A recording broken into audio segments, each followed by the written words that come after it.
Well, look at that. Here we are. Hang on. I'll be with you in just a moment. Just setting up a little clock here so I know what time it is. Hey, welcome. That's still Lake Wissota, but I'm not in Lake Wissota once again. We are in Oshkosh for this morning's episode of Mornings with Pat Kreitlow, powered by Up North News on the Civic Media Radio Network. There it is, right there. Oshkosh Air Support, WISS. Lovely hosts here for today's program. And so we'll talk about what was in the news, which I thought was going to be pretty heavy on EAA stuff for the Air Venture. Yeah, I was wrong. So we'll talk about Governor Evers' announcement that he is not going to be running for a third term and get some of the reaction to it. And, of course, begin talking about next year, not just for the governor's race, but all of the other races that, it could be a real domino effect depending on who decides to get in and run for what. So we'll definitely have that. But then we do have a Fox Valley themed show here. We will be talking to Provost Ed Martini from UW-Oshkosh about what's happening here, including state budget items, including a new library that will be on the way. We'll be talking to Winnebago County Executive Gordon Hintz. We will be talking to Appleton State Assembly Representative Lee Snodgrass. We'll have Mike Clemens with sports. We'll hear from Senator Tammy Baldwin with reaction to the news of Governor Evers not running for a third term next year. And it's also Free Ticket Friday, so you're going to get a chance to win Brewers tickets to a Brewers-Cubs game next week. So a very busy Friday morning ahead. Our Week in Review panel as well, all coming up starting at 6:06 across the Civic Media Radio Network and right here live from Oshkosh. We'll see you soon.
across Wisconsin on Civic Media. You're listening to Mornings with Pat Kreitlow, powered by Up North News. Now, from our Lake Wissota studio, here is the founding editor of Up North News, Pat Kreitlow. Well, hey there, Wisconsin. Good morning. It is 6:06 on this Friday morning. It's July 25th, 2025, and it is another beautiful morning to have you here, not in Chippewa Falls, but today, live from Oshkosh. This is a busy place, trust me. Another beautiful morning to have you here up north from wherever you're spending your mornings, listening across the Civic Media Radio Network, or perhaps listening or watching us on YouTube or Facebook or through the app or by podcast. We appreciate you starting your day and wrapping up your work week right here. I got a question for you. So who's your pick for Wisconsin's next governor? Because there will be a next governor. Governor Tony Evers made the announcement yesterday in what he called a love letter to his wife Kathy and his family and the state of Wisconsin that after 50 years in public service, he will not be running for a third term in 2026. He will be spending more time with family, and he walks away a 5-time undefeated champion. 5 times he has won statewide elections for state superintendent of public instruction and then governor. That is Tommy Thompson territory, and he won 4 statewide elections for governor. So, and the governor made clear he thought if he ran again that he could win, but you have to do things when the time is right, and this is the right time for him. So there will be a freewheeling, wide open primary on the Democratic side, and guess what? There's going to be a freewheeling, wide open primary on the Republican side. That we have probably talked more about the 2 Republican candidates, Josh Schoeman and Bill Berrien, than perhaps we will again for some time. That's my prediction anyway, is that there are folks who are closer to household names who probably would not have run if the governor had run for a third term, but you don't get an opportunity like this very often, where a sitting governor decides to retire, wide open race. And that's exactly where we're going right now. It was last happened when Jim Doyle didn't run in 2010, and Scott Walker and Tom Barrett came out as the nominees, and Scott Walker became governor. So for the first time now in those many years, we're going to have a wide open run for governor. And then that's not all, because there will be a race for lieutenant governor, because they don't run as a ticket in the primary.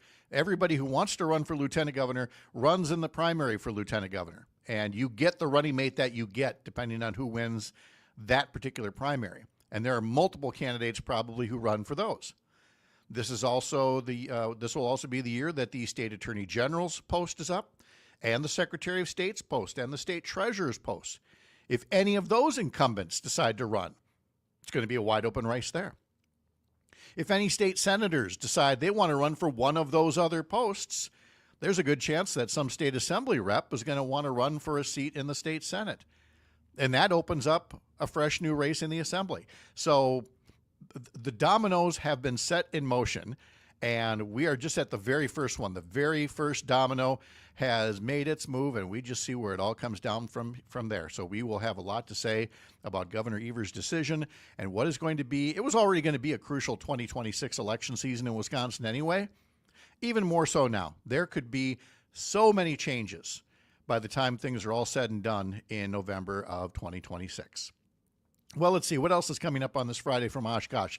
I was going to say a lot more about Oshkosh and the Air Venture, but the news broke how do I put this? Let's bring in Parker Olson, who produces this fine little radio program for us, because Parker had asked that before the show.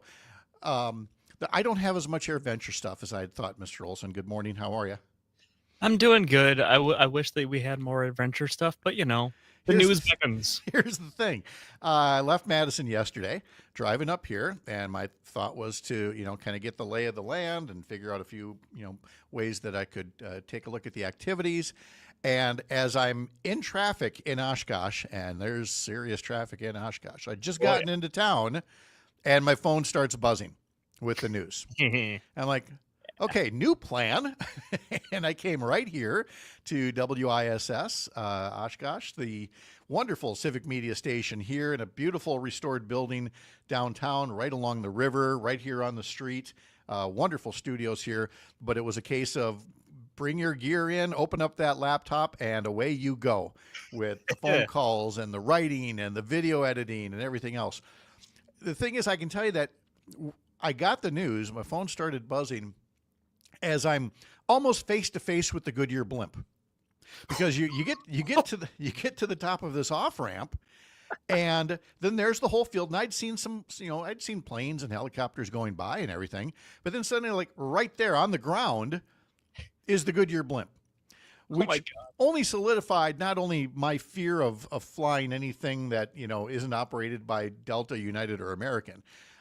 This thing is, it is majestic. Don't get me wrong. Yeah. But it is quite literally a great big balloon with a card table floating underneath it or strung up underneath it.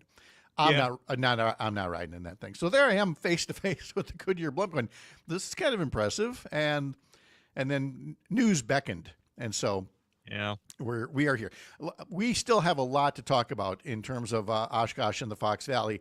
Coming up this hour, we'll be talking live to Ed Martini. He's the provost at UW-Oshkosh. We'll be getting an update on what's happening around the university community. There's a new chancellor. They got some good news out of the state budget, so we'll talk about that. We will talk to County Executive Gordon Hintz here in Winnebago County, and he served in the legislature the same time that I did. He was in the assembly for many years and then stepped out of politics for a while and now has come back in, and yesterday marked 100 days on the job for Gordon Hintz as county executive here. We'll be talking to State Representative Lee Snodgrass from Appleton, a Fox Valley legislator. She voted no on the state budget, and we'll talk about what was in there, what was not in there, and of course, with Governor Evers' announcement, what she thinks could be different next time around after the 2026 elections for the legislature, and how the next state budget could be a completely different document altogether. So we've got that coming up as well. Let's see, we've got, of course, it's Friday, so we've got Mike Clemens. We also have Greg Bach coming in with today's history lesson. Our Week in Review panel is going to be here as well, and it is Free Ticket Friday. And these tickets are something. In fact, there is a chance that Parker Olson will quit his job here at Civic Media sometime in the next 6 minutes in order to be eligible for these tickets, because they are to next Wednesday afternoon's Brewers-Cubs game. I can do that. I think I could quit right now to go to that game. Not only because I would be able to enter, but because I'd be able to go then. You'd be able to go. Yeah, you wouldn't have to work at that job thing. But don't do that, because they are station tickets. You get a chance to. You just used some a couple of weeks ago, right? I tried to get some tickets for a game like second week of August, and they're already gone. Oh no, they're already gone. These tickets are flying off the shelves right now. Yes, which also is part of the visit to Oshkosh, because somebody grabbed the tickets for this afternoon's game. So somebody's going to be bringing his crew to see the Crew this afternoon against the Miami Marlins. So somebody is absolutely crisscrossing the state this week. Absolutely. I went to Madison for the Civic Media Hosts Retreat, and is up here in Oshkosh after spending the night in Beaver Dam. And you will say, hey, Pat, wait. You were in Oshkosh yesterday. You're in Oshkosh this morning. Why were you in Beaver Dam overnight? Here's the answer. It's the closest hotel room that didn't cost $500. I'm not even kidding. I mean, the most ragtag room you could hope to find around here is going for $500 a night during AirVenture. And we know this is true because we've seen Brittany Merlot in a tent out there. I've seen so many campers, so many tents, so many people roughing it and saving hundreds of dollars in the process. Yeah, it's a busy time. Yes, it is. What's yes. going on up there? And oh my gosh, humid. So humid this morning, foggy. I mean, it was just, I did not want to switch places with any of those folks in tents last night, or any campers that didn't have some kind of air conditioning or a fan. It was brutal. Yeah. However, you also get to see a good show. I mean, literally just driving around the area, you get to see cool stuff. Yeah. Stuff you wouldn't expect to see. Like, for example, if you see something, and I don't know exactly what plane this was, but let's just say a 747, because it looked a lot like one, but I don't know exactly what it was. But it was basically banking in a way that it was flying sideways. Okay? Very impressive when you know it's the air show. If by chance you think that's the Delta flight from Newark coming in and it's going sideways, you're going to be very, very concerned. It's a little worrying, yeah. I was gonna say, I bet it's really hot and I bet it's really loud. It was really loud. There was a second Goodyear blimp that was not on the ground but was floating around the show at the time. There were, the old timey airplanes. That's what we people who don't attend AirVenture call them. I don't know what kind it actually was. It was an old timey plane that was going through. A couple of helicopters passing through. Very impressive show. And sure, there were lots of people on the grounds that were checking this all out. But I really got a kick out of going down one of the frontage roads for the interstate here. And on the other side of the highway are some strip malls. And there's some grassy areas in front of the strip malls. And there's people in folding chairs just sitting on the ground there because they're not camping. They just want to get a good view. And, of course, looking across the highway corridor, that's a pretty unobstructed view. That's a free of the view. sky. And it's a free view. That's the exactly nice thing about air shows. Yes. They're in the sky. Yeah, you can't charge people, hey buddy, you can't look up. That'll cost you, It works out. It would do wonders for the city budget though. Oh, it would. I mean, Gordon Hintz wouldn't have anything to worry about turning in a county budget next time around. So, but it doesn't work that way, but it does bring in, anywhere from 500,000 to 700,000 people. And you'll recall that we heard an updated report this week, updated from 7-8 years ago, on the economic impact to this area. And AirVenture's economic impact to this area is now over $250 million, $250 million. And you're thinking, how can that be? And then I tell you that the cheapest hotel room is $500 a night, and that I had to stay in Beaver Dam to pay $225 a night. That's how you get the economic impact from here. Yeah, and you know what? This has been a heck of a couple of months for that area of the state with the NFL draft being in Green Bay recently too. Yeah. That's a good time to want to make money.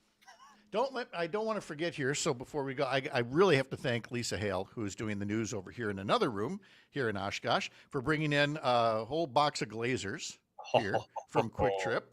Brought in a big old mug of we were just talking about gas station coffee the other day, and here I've got some more from Quick Trip. She brought in a big large coffee here, and when she heard me talking about schwitzing like an Airedale here, she said, we can control the air conditioning here, and she did, and she turned it down, and it's actually quite pleasant compared to what I know you have to go through there, where you start at sauna and you leave at freezer by the time the air conditioning in that building kicks in.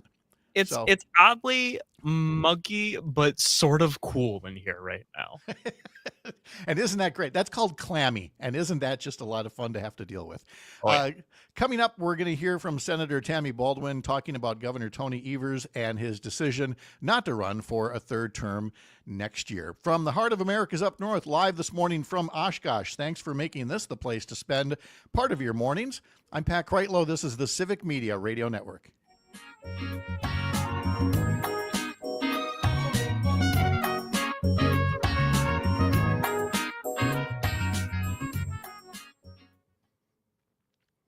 And now, because we're not in Madison anymore, and I'm back to controlling things through my computer. Yeah. Welcome back to The Secret Show. It's time. It's back. Oh my goodness. Secret Show. Could you turn your mic up a tick, please? I thought you were coming in a little bit. All right. Okay. That should be good now. Yeah.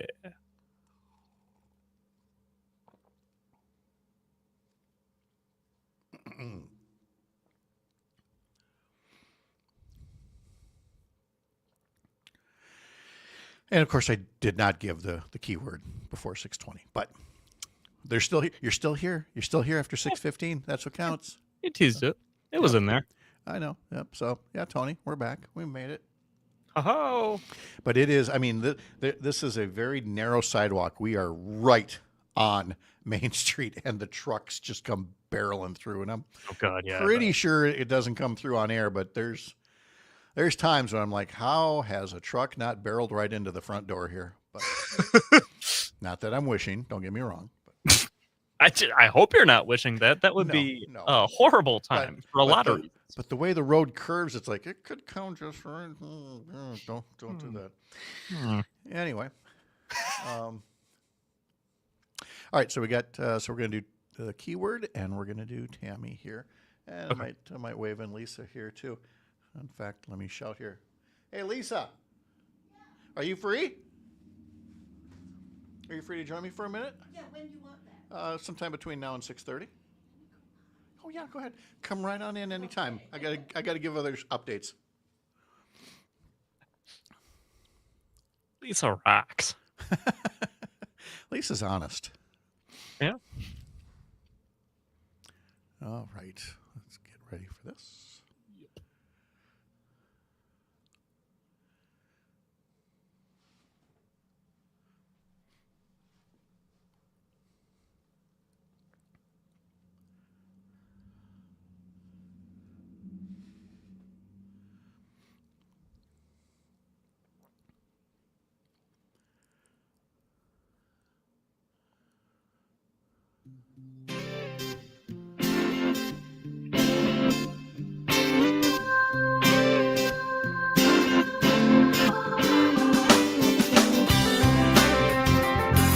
Welcome back. We're live from Oshkosh on this Friday morning, 7:25:25 at 6:23.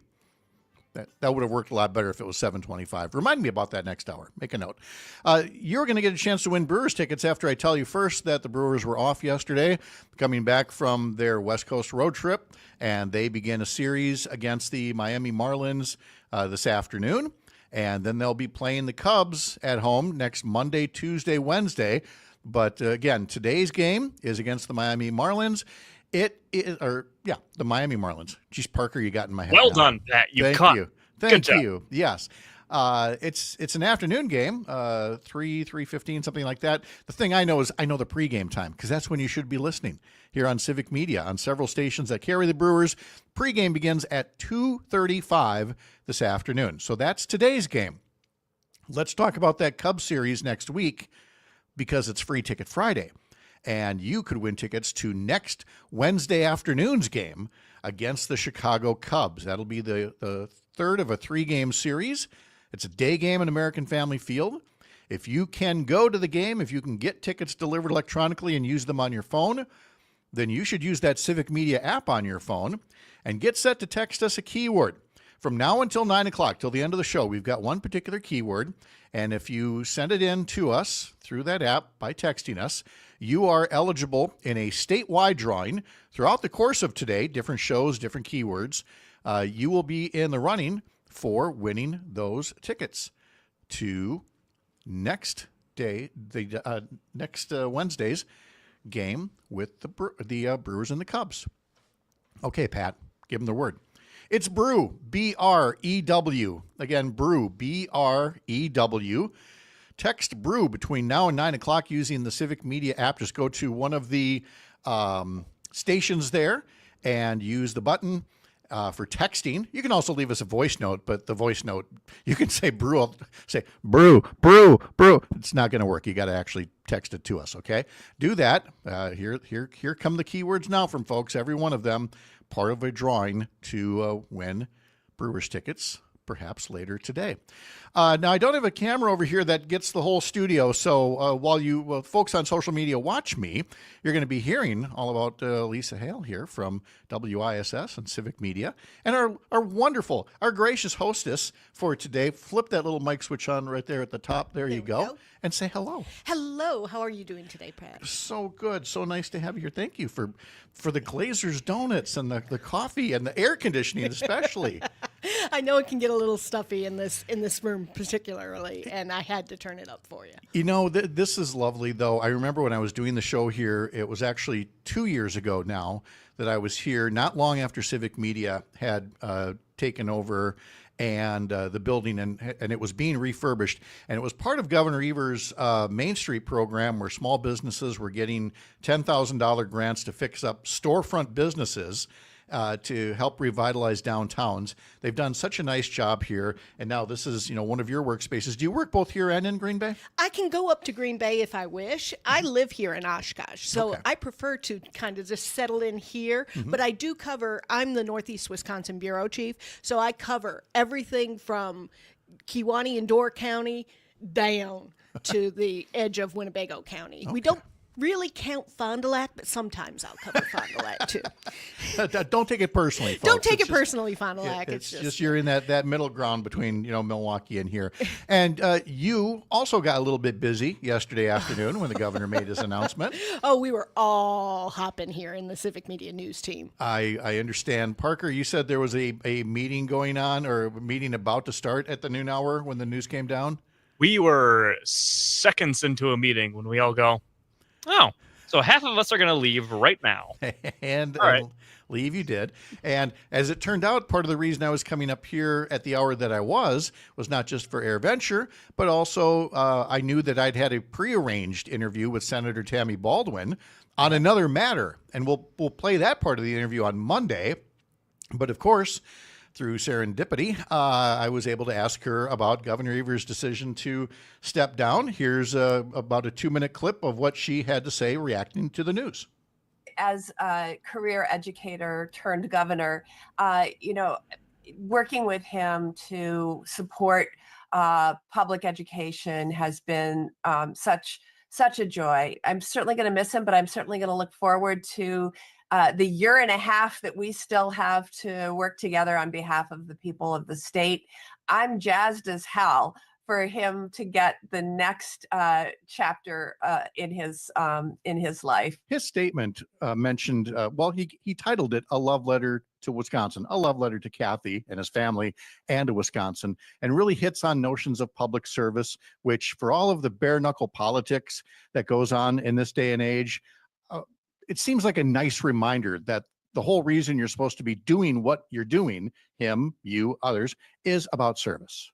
Exactly. And that's really, a reflection of his life. I talked to him earlier today, and he was reflecting on nearly 50 years in public service, whether that was as a teacher, a principal, superintendent of public instruction, or governor, a servant of the people. And he embodies that.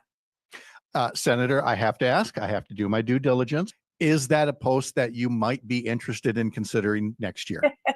No, I know that we have a very very well qualified group of folks who I'm sure are eyeing the possibility of running for governor, and I look forward to that. But I'm focused on a very important job I have here in Washington, D.C., especially in these times where our very democracy is on the line. And I am very honored to be in this fight, and that Wisconsinites entrusted me with being their voice in Washington. And Pat, you're muted, but hey, that's okay because we're going to go to All right. commercials now. Thank you, Lisa. Appreciate it. We'll be back.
Okay, Ed, good morning. How are you?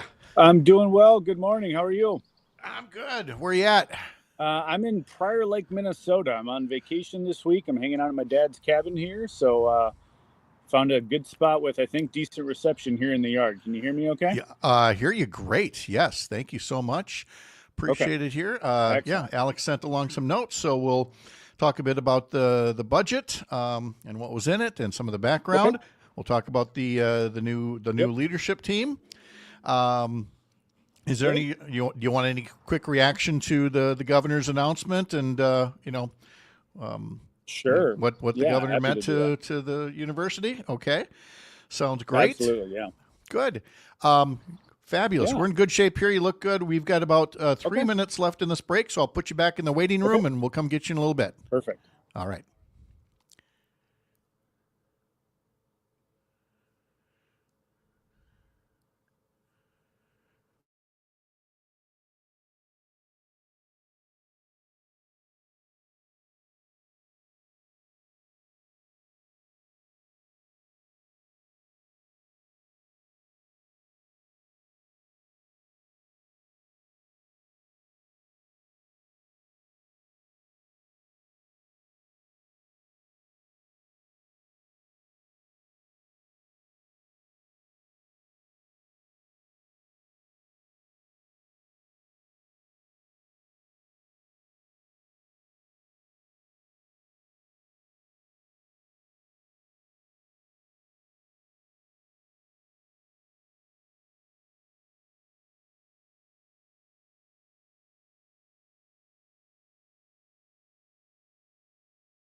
Let's give you that keyword again. Again, it's brew. Use your Civic Media app and text the word brew before 9 a.m. and you will be in a statewide drawing, eligible to win 4 tickets to see the Brewers-Cubs game next Wednesday afternoon, part of our Free Ticket Friday promotion here on the Civic Media Radio Network, where you can also hear the Brewers playing the Miami Marlins starting this afternoon, pregame coverage at 2:35 on stations across the Civic Media Radio Network. Live here in Oshkosh, thanks to the folks at WISS. Oshkosh, where you'd find a university here and a provost, Ed Martini, who's been kind enough to join us from a vacation a little further away from Oshkosh, but is willing to dial in and talk to us about our time here today. Provost Ed Martini, good morning. How are you? I'm doing well, Pat. How are you? It's good. It's so nice of you to take some time to join us during your break here and tell us about, some of the latest things that are happening in the Oshkosh area, especially on the university campus. There's new leadership. Of course, there was a state budget as well. So where do we want to start? I would imagine the state budget, and what kind of news was in there that would impact the UW-Oshkosh community?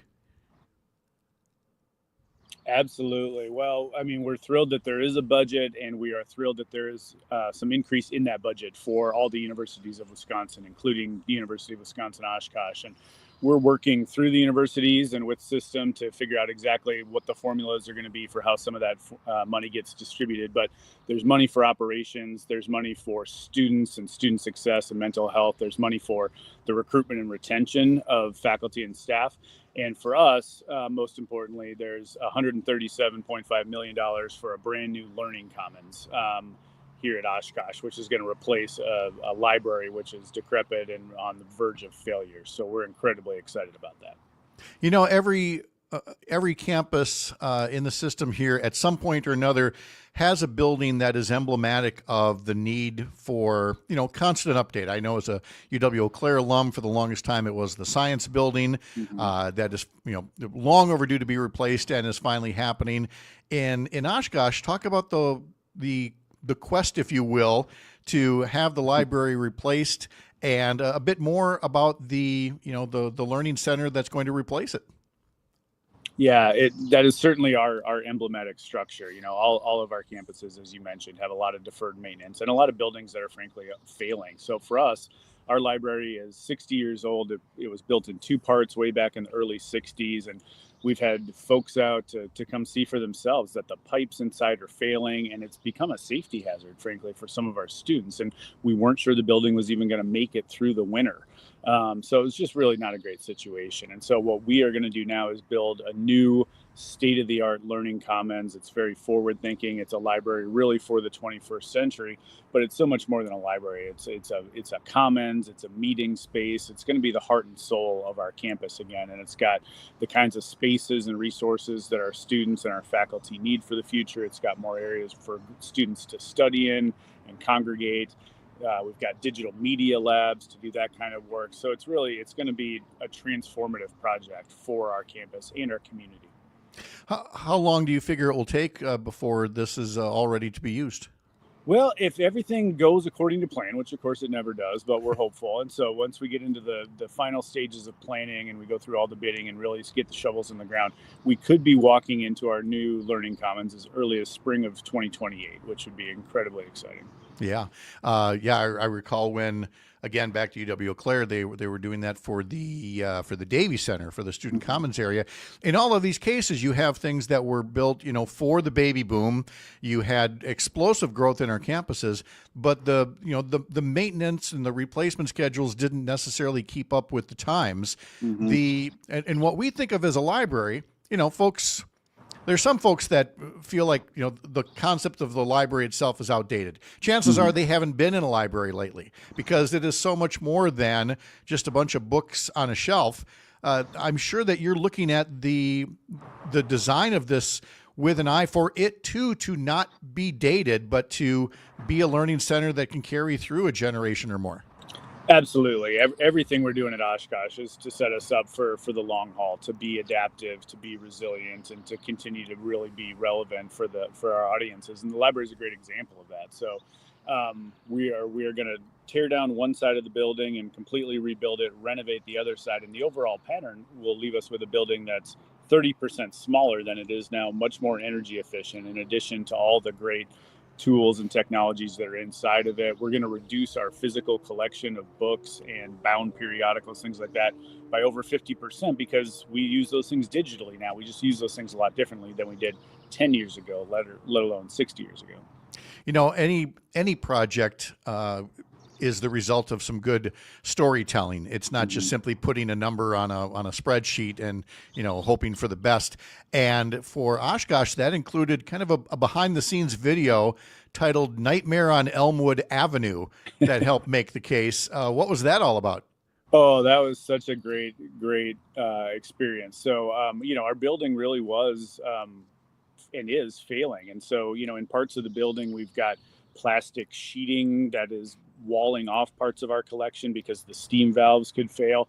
And it was really a safety hazard. So, parts of it look like a murder scene. It's a crime scene. It is kind of scary. And so we have a class of student storytellers, and the chancellor and our chief of staff put to them the challenge of kind of telling the story of the library. And they put together the horror story that would ensue, and that students who experienced the failing building effectively turned into zombies. And the only thing that could save them was seeing the vision of what the new Polk Learning Commons could look like one day. And students really developed that entirely on their own. And we just are so grateful to them for their creativity and for leaning into that. We're talking to Provost and Vice Chancellor for UW-Oshkosh, Ed Martini, here on Mornings Powered by Up North News on the Civic Media Radio Network. I'm Pat Kreitlow, live in Oshkosh today. And Ed, you referenced a chancellor. There's been a passing of the baton for leadership here in Oshkosh. Tell folks all about that. Oh, we're so excited. So we have a new chancellor, absolutely. So Chancellor Andy Levitt stepped down after 10 years at the university, and we're incredibly grateful to Chancellor Levitt for all he did for our school. And recently, just about 3 weeks ago now, welcomed Dr. Manohar Singh, who joined us most recently from Western Connecticut State University. So he's getting to know us and in our school, our community, our region, and is bringing just a lot of energy, a lot of enthusiasm, and has really hit the ground running with all the things we have going on. And he had quite a first week between the budget deal and the library news and the governor coming to campus. So it's been an incredibly busy summer for us. Usually July is pretty quiet on our campus, but not this year. No, it doesn't sound like it at all. I was saying to Senator Baldwin before that this may be one of the busiest recesses that she's ever had to endure, because there's a lot going on this summer. And look, there is a lot of energy. There's clearly a lot of enthusiasm for the library project. There's relief that the state budget is done. But let's not sugarcoat this. There are still challenges out there for the new chancellor, for every UW campus, facing declining enrollment pressures, facing budgetary pressures. There have been 2-year campuses that have closed, 4-year campuses facing their own budget matters. So along with the good news that's come, what are the challenges that are still on the horizon? What are the things that are most in need of addressing as you go through, the next year or two? Absolutely. It's an incredibly challenging time all across higher education. Any college or university is facing some version of the pressures that we're facing at Oshkosh and across the state of Wisconsin. Demographic decline is going to continue. There's a lot of questioning in the world, in our state, in our region, about the value of higher education and making sure that we are relevant for the young people and for all the learners who are seeking higher education. And we need to, more than ever, make sure that we are stewards of those tax dollars and those tuition dollars that are flowing our way. So at Oshkosh, we've really, I think, done a great job of making sure that we are doing all that stuff, staying relevant, having a physical footprint, a human resources footprint that fits the size school we are and will be, and making sure that our academic structure and our programs and everything that we offer, the ways that we collaborate with the communities that we serve, is relevant to make sure that we are the partner of choice in Northeast Wisconsin for decades to come. Ed Martini is Vice Chancellor and Provost at UW-Oshkosh. Ed, this is not necessarily a question that we might consider fair, but I want to talk about, getting a liberal arts education versus, the other options that are out there. And they're all options. There are trade schools and technical college. There's military service and all of that. It just seems, and I'm coming at it from the bias of somebody who's a liberal arts, grad, that, there needs to be something said when people say, well, college is not for everybody. Well, that's fine, but that's no reason to bash higher education as some kind of an ivory tower thing. There is still very much a case to be made for a college education, for a liberal arts education, isn't there? Oh, absolutely. I think, and you don't have to take my word for it. I'm a higher ed professional. I'm biased too, but we hear it from our employers. We hear it from our community partners who are telling us that the skills, the tools, the abilities that they need in their workforce for the future is really still grounded in a liberal arts education. So whether you're going into one of our professional programs or you're maybe just taking a class or a certificate, those human skills that are at the core of what we do at any 4-year school are still going to be critical, and we think more critical than ever in a world where artificial intelligence is exploding and we're all trying to keep pace with the change. It's those human skills that you get in a well-rounded breadth of education that's going to make sure everybody has we want to make sure everybody has access to that going forward. Final question, just because of the news of the day here with Governor Tony Evers announcing he would not run for a third term. And if you could talk just a bit about what Governor Evers has done in terms of support, or how he'll be remembered for what he's done for UW-Oshkosh and the community as a whole. Absolutely. Well, I heard Senator Baldwin talking with you about that just a little bit as I was logging on. And, Governor Evers was such a wonderful public steward and a servant. And, for us, he was an educator. He was a lifelong educator. So he really understood that value of the education and what we do, especially for young people across the state. And we are grateful to him for everything he's done throughout his career, including getting that most recent budget deal done. And we were so thrilled to have him out just a couple of weeks ago to come visit the library and see up close what a difference that is going to make to the University of Wisconsin-Oshkosh and to all our community partners as well. Ed Martini, Provost and Vice Chancellor at UW-Oshkosh, thank you. You've been very gracious with your time, for getting up early with us today. Thanks so much for all of that. Best of luck to you, and have a great start to your weekend. Thanks, Pat. Good to be with you. Appreciate it. You bet. Thank you. Hope to talk to him again real soon. While we were talking about Governor Evers and his decision not to run for a third term, we have to keep in mind that while there will be, and there have been, a lot of reaction press releases thanking the governor for his service and for his time, the fact of the matter is it's going to open up a wide open field for 2026, not just for Republicans, but for Democrats alike.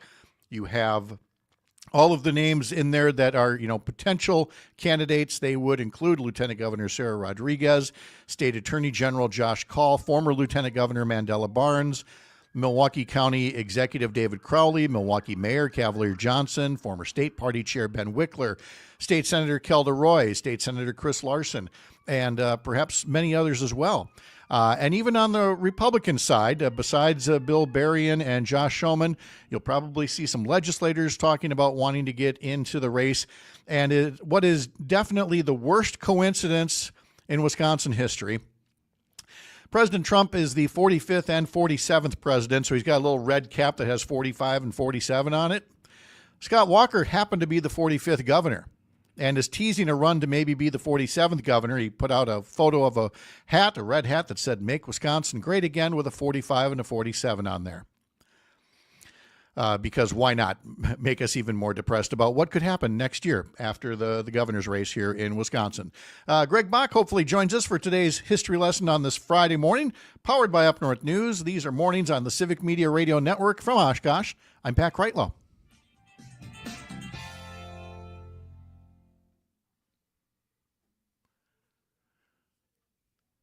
Not only could I hear that fire truck going by, I could see the lights on the wall behind you. Yeah, I mean, it comes, you can reach out and touch it. Oh, I thought you were exaggerating how close you were to the street. My God. Nope, we are right here.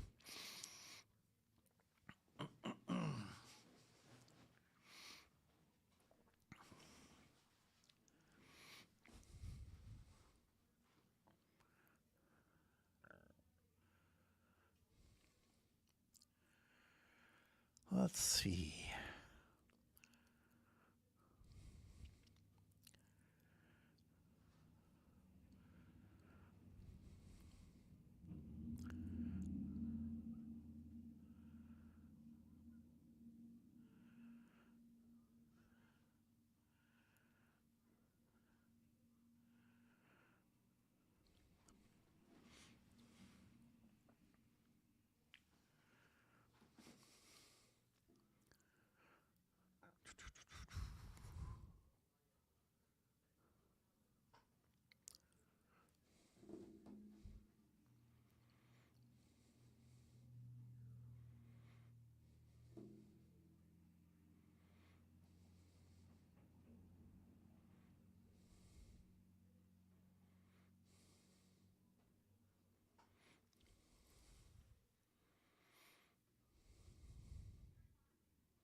Oh, there it is.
Might want to send a text to. Oh, wait. I did. There he is. 10 seconds. All right. Hi.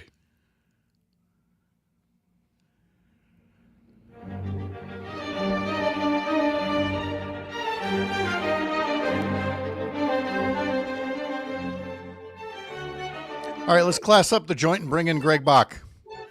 There's Hey, everybody. there's a sentence I don't know that we've said before here. Hi, Greg. Or has ever been said in the history of anything.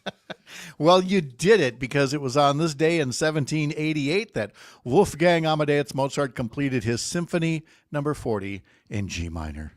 Yeah, Mozart's fine. I'm more of a Bach guy. I hate myself. All right. No, you shouldn't. No, I'm just kidding. How are you? I'm well. I'm happy to be back in Radio Park Ranch land. Yes. And, it's the past. We were out of town all last week, most of last week. Yep. And then I got back. I'm like, all right, I'm home, honey. Pet the dog. What's going on? Got to go to Madison. And then. So now I'm back and back home. It's very nice. I'm looking forward to the weekend. I have really nothing to do, which I am so excited about. Isn't it great when it's like, what are we doing? Nothing. Yeah. There's a time when you're younger, it's like, oh my God, I have nothing. What am I going to do? It's like, I'm doing nothing, and it's going to be great. Exactly. It's John Mulaney has a bit about it, and it is absolutely true. Especially the notion of like, oh, we're gonna go to so and so's house, and the last minute they're like, they canceled. They canceled. Yay! Yes, I'm embarrassed to say I'm in the group, but I'm not I'm not that embarrassed. I hate to say that I'm starting to agree with you guys. Oh, see? You're getting there at a young age too, man. That hit me somewhere in my 30s. I was fine with not going out. Yep. Tony on YouTube. Nothing is the best thing ever. Yes. Yeah. Definitely a place for it. You also, though, while we all gathered in Madison for a little host retreat, and then after dinner, you were like, "Okay, I'm going to go now." He's going to go to an open mic at a comedy club. How'd that go? It went well. They gave me a 4-minute set, which I was very, very appreciative of, and it was really fun. It was packed. I was expecting anything when it comes to the comedy club on State, which is in Madison. It's a great, one of the best clubs in the country, honestly. And I thought, it's midsummer, no one's around. It's probably going to be like 20, 30 people in there. It was a packed house, like packed to the rafters. And I think I was the second oldest person in the building at that point because it was all college kids. It was all like kids who were like freshly 21. Oh, man. Ew. Yeah. but that's, again, the rest of us, we didn't do that. You got the guts to do that. Yeah. Let's get back to the history lesson. Some musicians stepped into a recording studio this day in 1966, and they recorded this tune from the Monkees.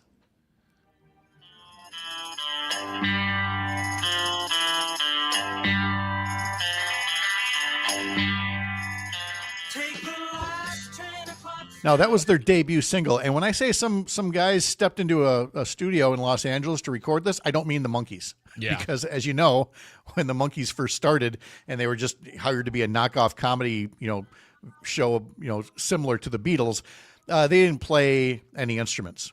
Well, at least not professionally. Mickey Dolenz did do the vocals, but he's the only monkey on the track. Yeah. I have a very great love for the Monkees. I saw them in concert in 1986. Did you? Yep, that was my first concert with a little-known guy, the opening act. You may have heard of him, Weird Al Yankovic. Oh, fun. Whoa. Wow. Yeah. That's like a bridging of the generations there. Yeah. On this day in 1959, 13-year-old Dolly Parton made her Grand Ole Opry debut singing a George Jones song, You Gotta Be My Baby. She was introduced by Johnny Cash. She must have done good. She received 3 encores. That would be Yeah. foreshadowing. Let's see. This week in 1973, here's the song released by the Doobie Brothers. Yeah, baby. Yeah. So lead singer Tom Johnson said about China Grove, he thought maybe he dreamed up the name. Later found out that their tour bus had passed through the real small town of China Grove in Texas. He just didn't remember that. This week in 1965 at the Newport Folk Festival, Bob Dylan played an electric set for the first time. Horrifying. dun, dun. Folkies everywhere. Yes. Let's see. This is the anniversary of the birth of Louise Joy Brown. She is 47 years old today. The first human to have been born through IVF, or in vitro fertilization. She was known back then as the first test tube baby. Now there's so many of them. And Oh, yeah. that is a wonderful thing. Yes, it is. And let me skip ahead here to 1995, because we started with Wolfgang Amadeus Mozart, and I always feel like we need the alpha and the omega of music history. And so it was on this week in 1995 that ESPN released Jock Jams.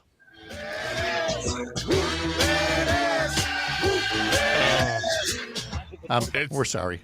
We're sorry, Mozart. Is like you will tell us all the secrets you know. I won't do it. Play the Jock Jam. No, I'll tell you anything. The missiles are in Denver. It's one of those where it's like for the very first time you hear it, and you go, "Oh, that's very cute." You know, they kind of mixed all these songs together, put little ESPN highlights between them. By the third time you've heard it, like, okay, that's fine. And then comes the 203rd time that you've heard it, and you're like, please make this go away. Please. They're on volume 9 of Jock Jams. Who has made this many songs? No way. Oh, my God. I didn't even know this was a thing. Oh, you adorable boy. Parker. You adorable. I got whiplash going from the first one to this. Do you feel like you kind of ruined Parker a little bit, Pat? Like he was living a world that was devoid No. of Jock Jams, and now No, I feel like we're helping in his maturation, because here's a guy that did not embrace doing nothing for the weekend. Now he's starting to appreciate our way of life. you're welcome. I feel like our work here is done. That's right. Thank you. Yeah, Greg Bach, you'll hear him with Jane Matinaire for Matinaire on Air, weekdays, 9 to 11, following this little shindig. Greg, enjoy your nothingness this weekend. I shall contemplate my nothingness while watching repeats of Bridgerton. And that's as nothing as it gets. All right. Exactly. Thank you, buddy. Talk to you later. Thank you, friends. Have a great weekend. All Have right. a good one, Greg. Coming up after the 7 o'clock news, Winnebago County Executive Gordon Hintz will be here, and much more on these mornings powered by Up North News on the Civic Media Radio Network.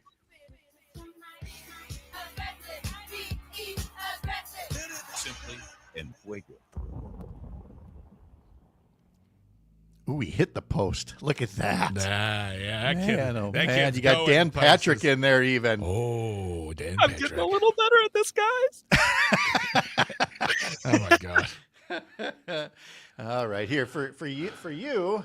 Yeah. Your prize is this entire box of Glazers. Oh, no, that thank Lisa you. Yes, brought we're in. coming all the way to Madison. Yeah, back. so we just feed that right into the camera here. There you go. Yeah, You guys are weirdos. I know.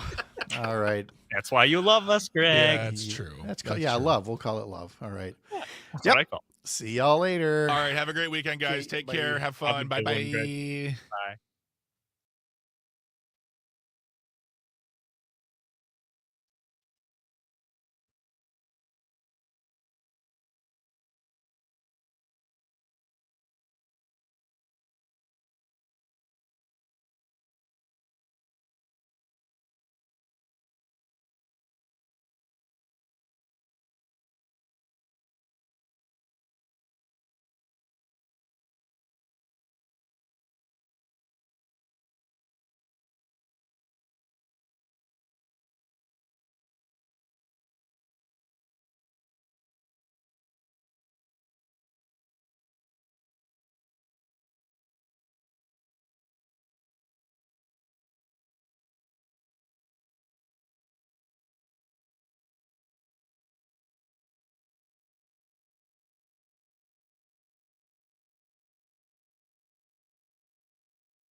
quick reminder, Pat, that this Gordon Hintz is 8 minutes, so make sure you get it in early.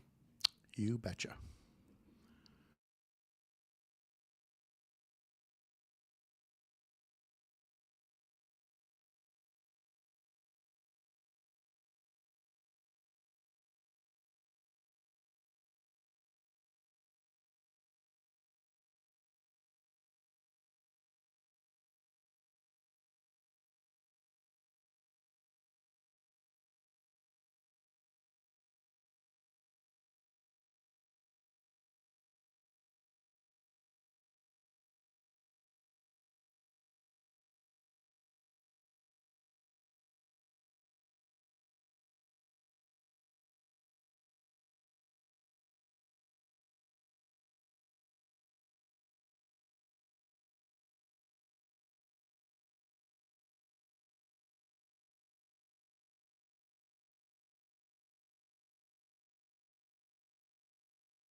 Live across Wisconsin on Civic Media, you're listening to Mornings with Pat Kreitlow, powered by Up North News.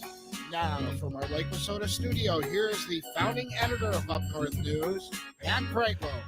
Hey, good morning. It is 7:06. It is nice to have you here in Oshkosh, live on this Friday morning, July 25th, 2025. Parker Olson is producing our fabulous show in our fabulous studio, Madison Studio A2. Coming up, we're going to hear from County Executive Gordon Hintz in just a bit. Also, it is Free Ticket Friday, your chance to win some Brewers tickets to see the Brewers-Cubs game next Wednesday afternoon. We'll give you the keyword to text us coming up in just a bit. Our Week in Review panel is here as well. Former U.S. Attorney Jim Santel, journalist Mark Jacob, and Jennifer Schulze. Of course, we'll be talking about reaction to Governor Tony Evers and his announcement that he will not be running for a third term next year, opening up just a wide open primary for Democrats, for Republicans, and not just for the governor's race, but for lieutenant governor and theoretically possibly attorney general, secretary of state, state treasurer, depending on what Josh Kaul and Sarah Godlewski and others decide to do. Could open up some legislative seats if some legislators decide to run for other offices. So there are just huge ramifications that we're going to get into, all put in place by Governor Evers' announcement yesterday. So that is all still to come, along with State Assembly Representative Lee Snodgrass and also Mike Clemens with sports. But first, we did get a chance to talk to my former legislative colleague, Gordon Hintz, who got back into elected office recently, ran for and won the position here in Oshkosh, Winnebago County Executive. And so I started by asking him a bit about the role. We get into the level of county government and what it provides, the difference from being a state legislator, all with County Executive Gordon Hintz. And we are joined now by Winnebago County Executive Gordon Hintz. Gordon, hello. How are you? I'm good. Thanks, Pat. Good to be here. It's good to see you again. It's been a while since we were serving under the big white dome together there and doing other things. My other thing eventually included radio. Your other thing eventually included being a county executive. Tell me about the path to that. What made you decide to run for local elected office? Yeah, well, now that I'm older, about 25 years ago, I went to grad school wanting to be a city manager, and I went out to California after grad school to do a local government management assistant program, was a budget analyst, but then I kind of got fired up about politics, returned to Wisconsin, ran for the state assembly, eventually, getting elected, serving 16 years in the state legislature. I took a break after getting myself out, working for the Wisconsin laborers, doing workforce development and partnering with our union contractors, which was a great experience. But I realized I really missed public service. I missed being involved in community. And I don't think I ever lost interest in local government. I think I was burned out on partisan politics, on legislative politics, but I still felt the calling for public service. I got encouraged by people in the community to consider running, thinking we needed more professional government, and got back in running. It was a different kind of campaign, and it's really a different kind of role being the county executive, than it was sort of being a legislator. So it's my 100th day on the job. It's been a challenge, but I think I've realized certain things about myself and what I'm motivated to do, and what I enjoy in terms of the kind of work I do. Well, you get to do all sorts of things on policy, and we'll talk about local government. But there is those things that are also front facing, very public. This week is one as big as it gets for AirVenture being in Oshkosh. What's the week been like so far? It's been great. The weather has mostly been cooperative, which is what we like to see. I don't think we've had any major incidents. On Monday, I've done the EAA tour before, where we go out with AirVenture. I used to invite legislators up to kind of see the world's biggest air show. I went out with our airport director and did it from a county standpoint. Since it's the county airport, it's sort of the big deal to drive around, get an idea of how things work, the partnership between the county and EAA. But all indications are things that are going well. Just got an economic impact study that shows what the benefit to the community is. EAA continues to grow, continues to be a part of the community for what has been a great long-term partnership. And but it's definitely, the traffic is busier in Oshkosh. The businesses and restaurants are full. But it's I think it's a good relationship, even for the community that may not be in airplanes. Yes, I mean, and a lot of it, these are nice. They're nice problems to have. Other communities would like to have some of those problems for 1 or 2 weeks a year. So let's talk about county government itself. And you come at it from an executive standpoint now as a former legislator, and I come at it as, that was my first beat, was covering county boards. I have long since lost count of how many county board and county board committee meetings I covered, all throughout Northwest Wisconsin over the years. But it's something most people don't think about. So when you do get that puzzled look, when you tell somebody you're the county executive, what is it about the county level of government in Wisconsin, especially, that is so instrumental to the everyday lives of our communities? Yeah, I mean, we are arms of the state. We have mandated services that the state requires the county to implement, everything from, administering, badger care, child support services, legal services, aging and long-term care, other social services. Human services are probably the biggest part of the, county agencies. But, the sheriff's office, public health, the highway department. But it's not, I think people identify with the school district. They know what schools do. They identify with their municipality. They know they call the police, the garbage gets picked up, the snow gets plowed. But a lot of the county services, if you don't have a direct interaction with them, you may not be as familiar. If you're not using some of those services, if you're not, using the nursing home, if you don't know somebody involved. And I think that's something that we need to do a better job of promoting, the work that the county does, so that the public gets it, and that we make sure that the priorities of the county are in line with what the priorities of the community are. And I realized it during the campaign, and I realize it, more being executive. It's incredible to hear that when you were covering the news on TV, that you actually covered county government, given how little attention it seems to receive now. And we're, trying to work on that, with traditional and non-traditional media. But, we're up against the same challenges in this environment that everybody is. Without a doubt. And yet you have to be responsive. You are local that way. And so let's close by looking at your first 100 days in office and then maybe the next 100. Tell me something that you've been very happy with that you've done new in the position. And then what's something that you're really hoping to accomplish in the next 100 days or well into what may be your first term? Well, I mean, prioritizing engagement with the public, especially our municipal partners, reaching out to the other local governments in the county. Winnebago County is sort of the northern part of the county, Neenah, Menasha, Fox Cities, which probably identify with Appleton more. And then Oshkosh is its own thing. And then the western communities, we're sort of divided into thirds and trying to get everybody focused on what can Winnebago County do? How can we partner as, with municipalities and with other nonprofits? I've been trying to build those relationships and make everybody know that we are going to be a partner.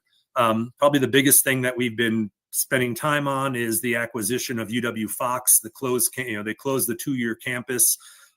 We had co-owned it with Outagamie County. We've since, my first day, the board bought them out for $1.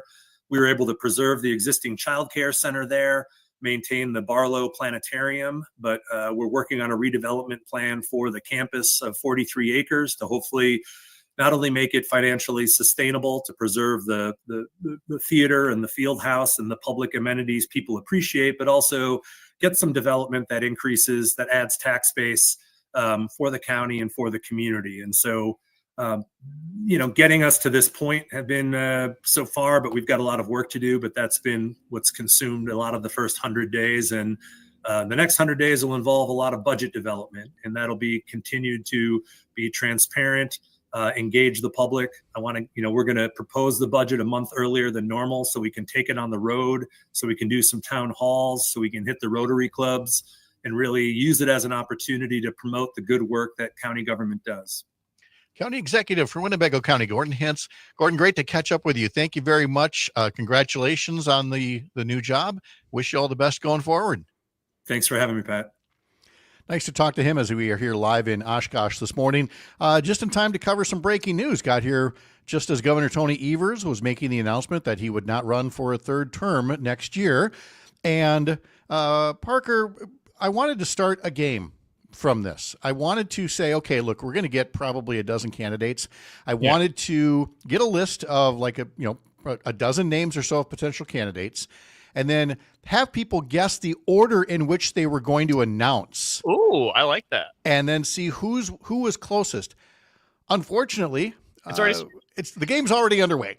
We already have the first two names on the list, as Lieutenant Governor Sarah Rodriguez made official this morning that she is going to be a candidate for governor. The Lieutenant Governor has been with Governor Evers on this first term. You'll recall Mandela Barnes was Lieutenant Governor during Governor Evers' first term and then left that post to campaign for U.S. Senate. Sarah Rodriguez, a former emergency room nurse, now saying officially that she is a candidate for governor next year. Right on its heels, Milwaukee County Executive David Crowley put out a statement as well that said, quote, "In the weeks ahead, I will be taking steps toward entering the race for governor. The stakes are simply too high to sit on the sidelines." So there you have it. Not 24 hours removed from Governor Evers' decision not to run for a third term, and you already have the first two Democratic candidates in the race. You have two announced Republican candidates in the race, Washington County Executive Josh Schoeman and businessman Bill Berrien. And so you have two Democrats, two Republicans, and trust me, many, many more will be getting in the race. These will be wide open primaries August of next year, which is not, again, a wide open primary is not necessarily a bad thing or a good thing. It just is. We have an open race for the first time in well over a decade. And so when you have that situation come up, expect a whole bunch of people to be introducing themselves to you and asking you for your vote. That August primary is going to be super important. So as we get approaching that, just over a year from now, realize the value of not just waiting for November to vote for governor, but you're going to be asked to pick from a large field of candidates for governor, for lieutenant governor, and potentially for Attorney General, Secretary of State, State Treasurer, depending on who all gets in and how all the dominoes fall, which started with Governor Evers' announcement yesterday. A local update is next for some of you. Our Week in Review panel is on the way as well. But first, it is Free Ticket Friday. So tell you really quick here, get that Civic Media app, go to one of the stations, use the text feature, and text us the word BREW, B-R-E-W. Not Brewers. I saw that in one or two folks, but BREW, B-R-E-W. You're in the running for a statewide drawing to win 4 tickets to the Brewers-Cubs game next Wednesday afternoon at American Family Field. From the heart of America's up north, live from Oshkosh this Friday, I'm Pat Kreitlow. This is the Civic Media Radio Network.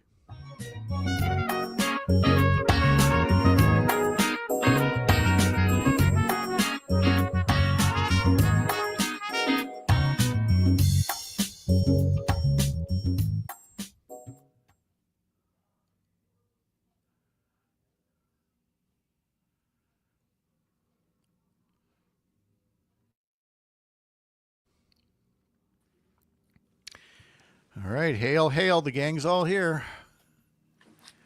Good morning, good morning. Good Good morning. morning. Morning. Hey. I'm gonna be so presumptuous as to guess, Mark and Jennifer, that even though you are not in the great state of Wisconsin, if I asked you the significance of Tony Evers, you'd have a word or two to say, correct? That's right. Yes. All right. Especially when I tell you that Scott Walker is teasing a run. Oh my gosh. Pat, you can't tell people that. It is too early in the morning to be telling people. I about just assumed they'd already. I would have asked that live on the air if I'd have known I was going to get that reaction. Are you serious? Yes. He probably won't, but he's teasing it in a way because that's how you do fundraising. So, okay, let's see, what do we got in here? I got let's see, Jim, the Abrego Garcia case. Okay, the Voting Rights Act. Okay. Climate change. Okay, got all that. Let's see, Mark, I've got, let me get down to it here. Where are you? Here. Nope, that's not it. Oh, here it is. Okay, so I've got your latest, a feeding frenzy finally feasts on Trump. Yeah. Jennifer, at yours, it still has the $16 million edit, right? Okay. That sounds good because we're going to be talking about CBS, CBS and Paramount. that FCC statement. Yeah. Okay. Jennifer, how do you write that in a headline? Is that with a Y and a W and a CK at the end? Yeah. I don't know. I'm gonna have to ask my editing friend here. Lots of vowels, lots of C's and K's, Yep. I think, right? All right. Just I think about that's the way you teach in 20 journalism school, right? seconds here. Here we go. 20 seconds.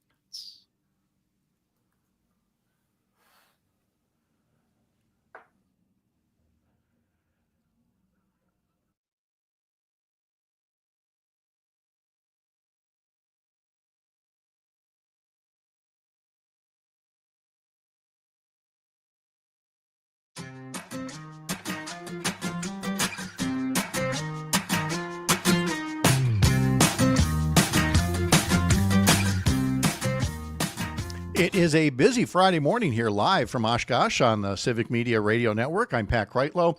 If you missed it a bit ago, not only have we been talking about Governor Tony Evers announcing he would not run for re-election, he will not run for a third term next year, but the first couple of candidates have already announced on the Democratic side. Lieutenant Governor Sarah Rodriguez announces she will run for governor, and Milwaukee County Executive David Crowley said he is preparing to announce a race for governor of his own. Of course, there are several other folks that are said to be considering a run in this wide open primary, and so we will be tracking all of that in the coming weeks and months ahead.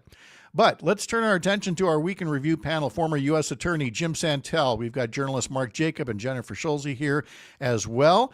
And I'm going to start with our Chicago area journalist first, because even though you're not up here in America's Dairyland, you follow enough news and enough politics, including from here next door, that if I were to ask you to say something about Governor Tony Evers and his significance from a national political standpoint, what he did with a Republican legislature and things like that, I am safely assuming you guys have some thoughts on that. Mark, let's start with you this morning.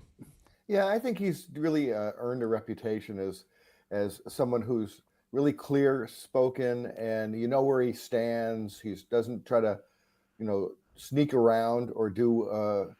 He doesn't play politics. He actually plays government, and he really the reputation of Tony Evers down one state south of Wisconsin is really pretty solid. And in some ways, I feel really when I heard the news, I kind of groaned. I wanted him to stay governor. Mm-hmm. And, Jennifer, before I go to you, I think another way of putting it is Senator Tammy Baldwin told us Tony embodies the best of the Wisconsin way. He knows what is right. He's willing to fight for it, but is a level-headed, Midwestern nice guy, always willing to bridge divides if it's right for the state. Is that the impression that you think others got from outside our borders? Yes, absolutely. I mean, like Mark said, a focus on government, not politics, I think is what Americans are hungry for. At least I know we are here in Illinois, and we're lucky to have a solid governor also. But the other thing about Tony Evers is he held the line, because I hate to think what would have happened in Wisconsin had one of his Republican challengers won in either election. We see like what's happened in Virginia with Glenn Youngkin there, even though it's a purple state at best, right? He's done some terrible things there more recently with the universities. I can't imagine what would have happened. I know the University of Wisconsin's been facing some challenges with the legislature there, but Tony Evers has been good for Wisconsin. He's been good for the Midwest, and he's been good for the country. And Jim Santel, of course, you being a former U.S. attorney here in Wisconsin, have seen even closer the impact that the governor's had during what is going to be his 8 years in office. Absolutely. And we sometimes think about these issues plainly at a time when we were going to have lots of candidates. Remember 2010? I think we had 14 on the Democratic side alone. The reality is that when you're electing governor, and maybe also, as you said, a new treasurer, a new secretary of state, maybe a new attorney general, all these other races, it does have a connection to these larger federal issues. The notion that somehow government between state and federal is completely divided, that's not how our country is organized. And I will tell you, as U.S. attorney for just about 6.5 years or so, assistant U.S. attorney before that, lots and lots of connections between state government, all those entities, and what your federal government is doing, not just in the U.S. attorney's office, but in many other federal agencies right here in Wisconsin. It has a direct connection with what you think about and what you perceive to be the role of federal government when it comes to electing all of these state offices too. As we begin to identify all these candidates and all these positions likely, important for people to remember that as well. You want to change federal government these days, you can have an impact upon it by your state decisions.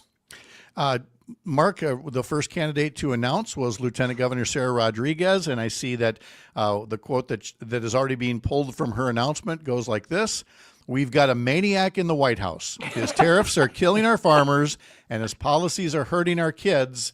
That's probably some solid political advice she was given to lead with Trump, because certainly whoever wants Trump's nomination on the Republican side isn't going to shy away from the president either. Yeah, well, and you see Trump's approval rating is really, slipping. I mean, he's below 40% now, and even on issues like immigration, so we'll have to see what happens between now and the midterms, but. I think running against Trump is a smart political move, and it is refreshing to hear her not mince words. I mean, he really is behaving like a maniac. His whole, he's behaving as if there's no Constitution. He's tearing everything down. Well, he's also been able to, do that and get away with it a lot. Yeah. One of the things we'll talk about after the next break is, by having his political appointee at the FCC there to, push Stephen Colbert out the door before they could approve the merger between Paramount and Skydance, something that happened yesterday. And Jennifer's written about that with her column over in Substack in Distinct Chatter. Mark, meanwhile, has been writing about the feeding frenzy that finally is feeding on Trump. which is not something we thought we'd ever see. But we also didn't expect really the complete 180 that Trump is doing on the Epstein files. And so we've got a lot of ground to cover there. Of course, there's no shortage of legal news that Jim Santel will tell us about as well, hosting Amicus, a law review on Saturday mornings starting at 9 o'clock across the Civic Media Radio Network. But here on the network, some of the stations anyway, there will also be baseball coming up this afternoon, the Brewers versus the Miami Marlins. Coverage will begin at 2:35 on stations in Richland Center, Racine, Kenosha, Park Falls, Hayward, and right here in Oshkosh on WISS. And again, it's Free Ticket Friday. If you text BREW to us using the Civic Media app, go to one of the stations, text the word BREW, B-R-E-W. You could be in the running, a statewide drawing for 4 tickets to next Wednesday afternoon's game, the Brewers versus the Cubs. Live from Oshkosh this morning to get our weekend going, I'm Pat Kreitlow. This is the Civic Media Radio Network.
Hey, Jim, I got a schedule question for you. Jim, are you available next Wednesday at 8:30? I think I would be. Just to a quick look, the only thing there's some judges next week that are getting up way too early in the morning, but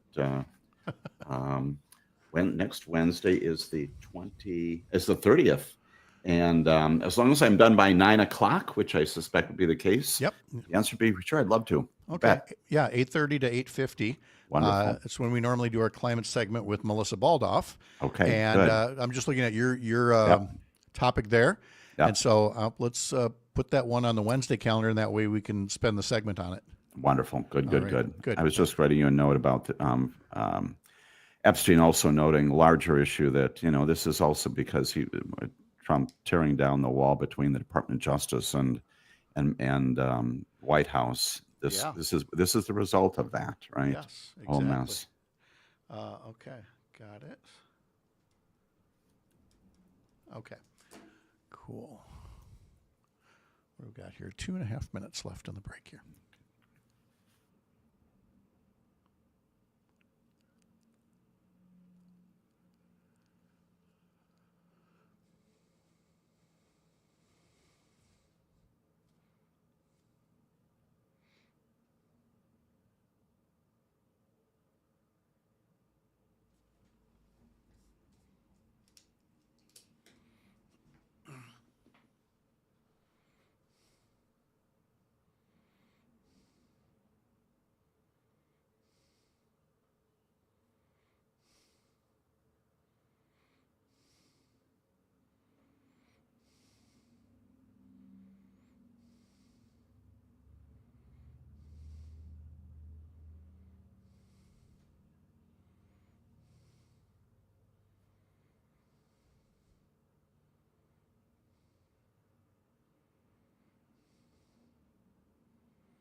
Welcome back. We're live in Oshkosh on this Friday morning, July 25th, and back to our week in review panel in just a moment, right after a reminder that you can sign up for our newsletters here at Up North News. Head to upnorthnewswi.com, click subscribe in the top banner. I will be putting together our Sunday morning newsletter real soon about the week in Wisconsin politics. Gosh, what will I write about? Whatever will I find to talk about? I'm sure there will be something in there, including a question of the week and the responses to this week's question, which was, what do you think of candidates that run ads super early, like more than a year before the election, as Bill Berrien is doing? Well, in hindsight, it's looking like a pretty good move right now. He's got to boost his name ID as more Republicans start to get into this race. But does it work with voters or not? So again, sign up for our newsletter over at upnorthnewswi.com. Yes, Tony, I agree with what he put on YouTube here. It's going to be a fun year. Yes, fun. Let's put it that way. Fun is the way that we're going to go. Jennifer Scholes is here, Mark Jacob, and Jim Santel as well. Jennifer, your last issue of Indistinct Chatter in Substack was all about the potential merger between Paramount and Skydance, which would include CBS and Stephen Colbert being shown the door.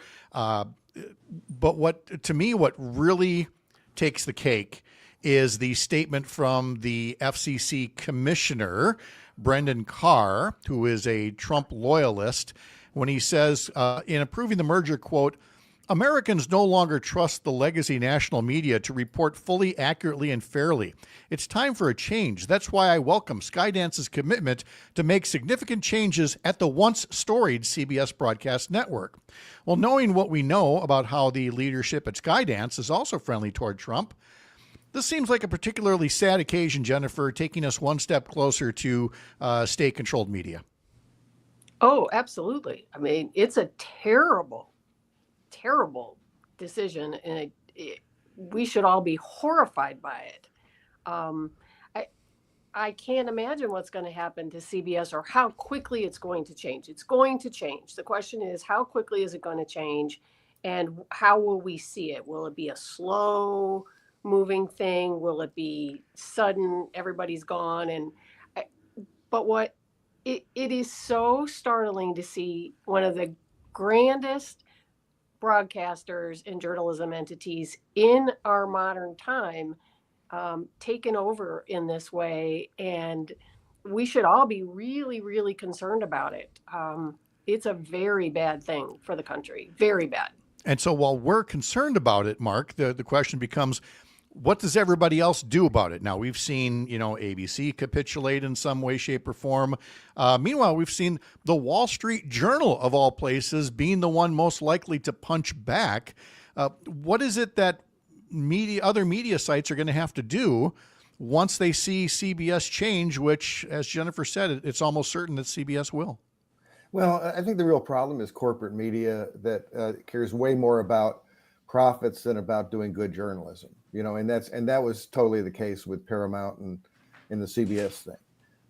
There are some good outlets. There is ProPublica. There's The Guardian is based in the UK, but it does one of the best jobs of reporting on American media of anyone. Now, the Wall Street Journal thing is kind of odd because that's Rupert Murdoch, the same guy who owns Fox News. But my feeling about that is that Rupert Murdoch is just serving his customers, and the Wall Street Journal customers want facts and truth, and the Fox News customers want to be lied to, and he's very happy to serve both audiences. In your newest newsletter of Stop the Presses, get it at stopthepresses.news. The headline is, "A Feeding Frenzy Finally Feasts on Trump," and that takes us to the Jeffrey Epstein saga, which again is unnecessarily convoluted when you had a whole bunch of people saying, release the files, and now the president of the United States is saying, actually, there's nothing there, and it was a hoax, and you supporters of mine, you're stupid if you believe it. Small wonder this has backfired, Mark. No, yeah, I'm surprised about two things regarding this. One, that the news media actually picked up on it, because this has frankly been an underplayed story for a decade, and my point is that none of the Trump scandals have really taken hold the way they should. And this one certainly didn't, but then he obviously he promised his followers that he'd release files and then the client list, and then the client list doesn't exist. And so I understand why they're mad about it. So I was surprised that the media stayed on it and is still staying on it, and we're almost up to the third week.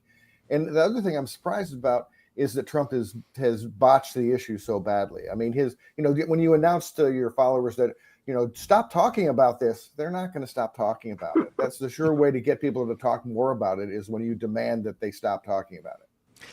The one thing here, Jim Santel, that is troubling to me, and I know it is troubling to you, though, is how they are trying to distract, how they're trying to cover their tracks, or how they're trying to change the direction. Specifically, a deputy attorney general meeting with the imprisoned Ghislaine Maxwell, who was Epstein's accomplice in all of this, the one who could say with any certainty that Donald Trump did or didn't have any untoward activity along with Jeffrey Epstein, but now he's president of the United States.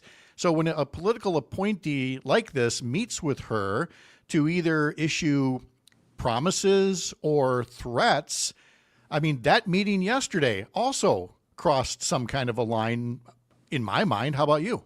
And to what end? What are we doing here inside the Department of Justice? She has already been convicted, as we all know, of the very offense conduct with which Jeffrey Epstein was also charged. He was not tried, of course, because he committed suicide before that happened. But what are we doing here in connection with some legitimate law enforcement purpose? It underscores this notion we've got just not unfounded conspiracies about unfounded conspiracies. And now we've got the second highest person in the Department of Justice, who apparently the bidding of our president is saying, okay, meet with her to do what? What is it you're going to accomplish? We already know that inside the Department of Justice, if they want to produce it, it's not the grand jury transcripts. It never was. There's a huge file sitting there. There's nothing more to prosecute. There's nothing more to investigate aside from supporting the many victims out there, which this administration needs to do. If you want to bring this to an end, release all those materials. Let there be another feeding frenzy about all of that. Who knows what's inside of that, but be done with this. The larger issue, of course, Pat, as we've talked about, is Donald Trump, and getting back to Mark's point, he set this fire, as Chris Christie is saying, when he basically decided, I'm going to be involved in all kinds of things related to the Department of Justice, tearing down that arm's length wall that has always existed between the White House and Ninth and Constitution. He has basically said, I'm going to tell you who to prosecute, what to do, who to investigate. And if he had not done that and said, you know what, all of this related to Department of Justice, case-specific stuff, he could have legitimately, in the tradition of every president before him, distanced himself. Instead, as Mark and Jennifer said, jumped in full head, and now he has set the fire. He cannot control the blaze anymore, to mix metaphors here. Let's move from the White House and from the Department of Justice over to the Capitol building, Jennifer, where, Donald Trump's having a bad week, but boy, so is Speaker Mike Johnson, who actually sent Congress home early to their summer recess to avoid hoping it would go away. Jennifer, it's not going to go away when Congress comes back. This is going to be maybe the worst recess ever for some of these members. Well, on a couple of topics, not just Epstein, right?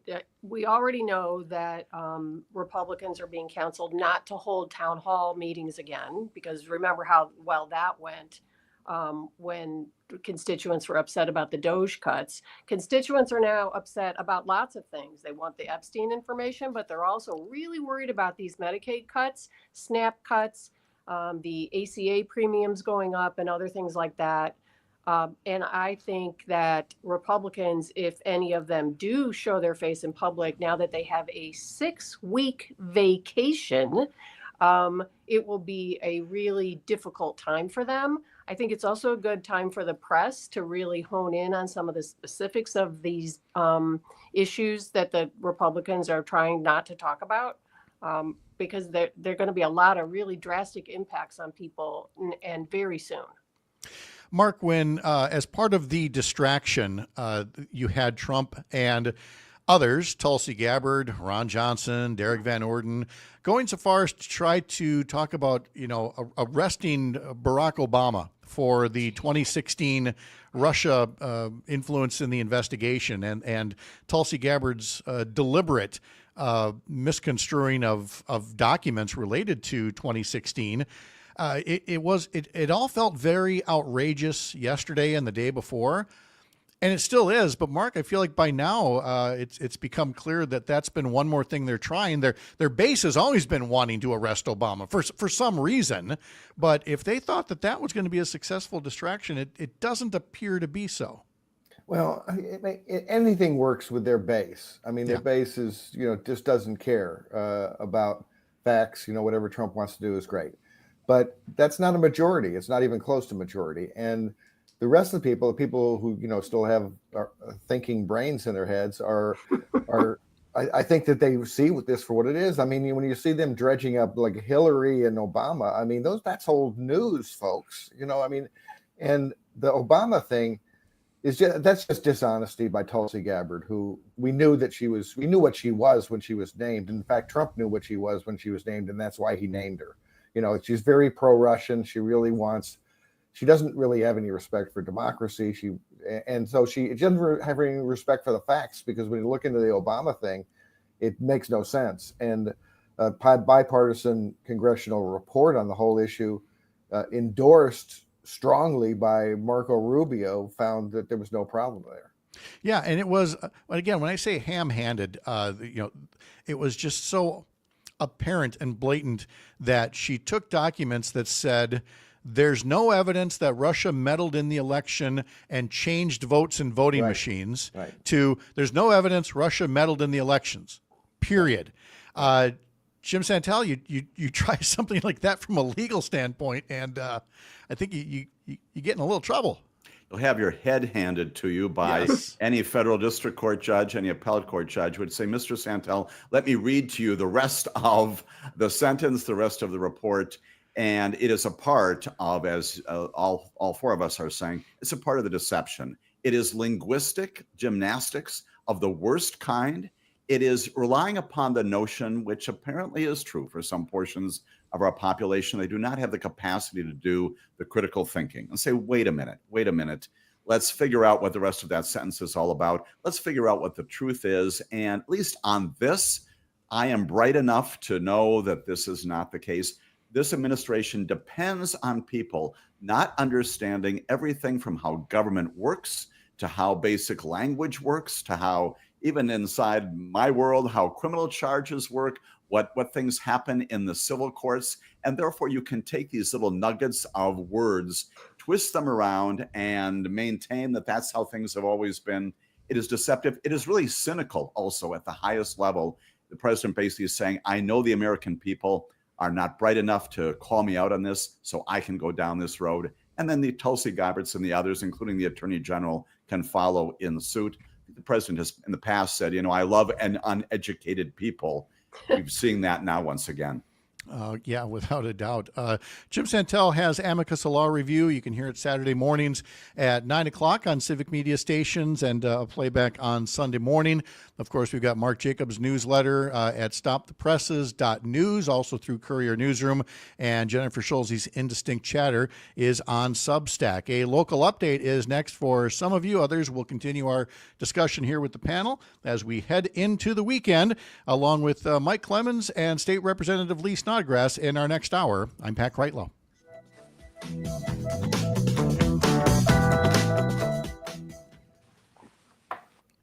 All right, we're there. All right, does anybody have to take off? No. As always, you I thought the three of us were going to be with you for the next 2.5 hours, Pat. That's what I was told. I'm looking at a memo here. Yeah, that's 3.5 actually. We're every time a new candidate announces, we're going to extend things a bit. Pat, you haven't brought up Scott Walker yet. You're right. You had to remind me. All right. Okay, we got that. Let's see. What else did I just see? Oh, we didn't really do Columbia University either. Yeah, you do what you want. I'm just kidding. No. It's okay. Okay. $200 million here, $200 million there. I mean, what do you want to do? Give it thing? Yep. Yeah. Right. Yeah. I also saw yesterday. I didn't know how to get into this, but Trump saying no to FEMA aid for Maryland, a blue state, but saying yes to FEMA aid for all these other red states.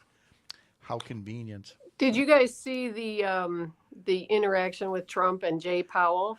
I thought that the head of the Federal Reserve did a masterful job of fact checking the president of the United States in real time. It was a as beautiful a thing. fantastic example to all of us about how real time fact checking actually works. Crazy, I mean, huh? It was really incredible. That is a clip that should go down in history. I mean, it is a stunning thing to watch. It was beautiful. It felt good. All right, let's see here. And here's the specter to be concerned about there. Again, as he threatens to terminate, he's got no authority to do it. It's an independent agency. You do have a Supreme Court that once again this week said president can fire other people, Consumer Product Safety Commission. You can get rid of them, National Labor Relations Board, Merit Systems Protection Board. All of them, independent federal agencies. Can you fire the commissioners? The Chief Justice saying, sure, go ahead. They've kept away from Powell, but anybody have any confidence in the Supreme Court anymore? Did you guys see the cover of the New Yorker? No. It's a picture of the Supreme Court with the 3 Democratic appointed justices, and all the other seats are filled by a drawing of Donald Trump. Oh yeah. It's quite excellent. Sounds about right. All right, back in 45 seconds here.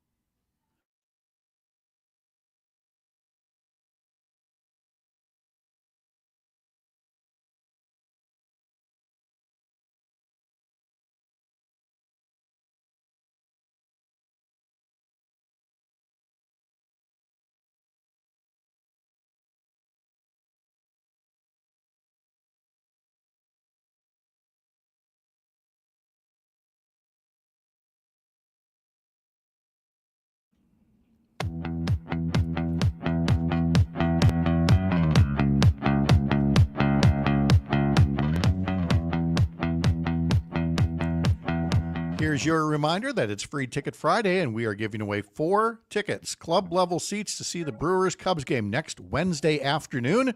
Get to that Civic Media app and be entered in a statewide drawing. If you can text us the word BREW, B-R-E-W, before 9 a.m., there'll be more chances to win throughout the day, more keywords, and then one statewide drawing to see who gets those great tickets to see the Brewers-Cubs playing next week at American Family Field. One more go around with former U.S. Attorney Jim Santel, journalist Mark Jacob, and Jennifer Schulze are here as well.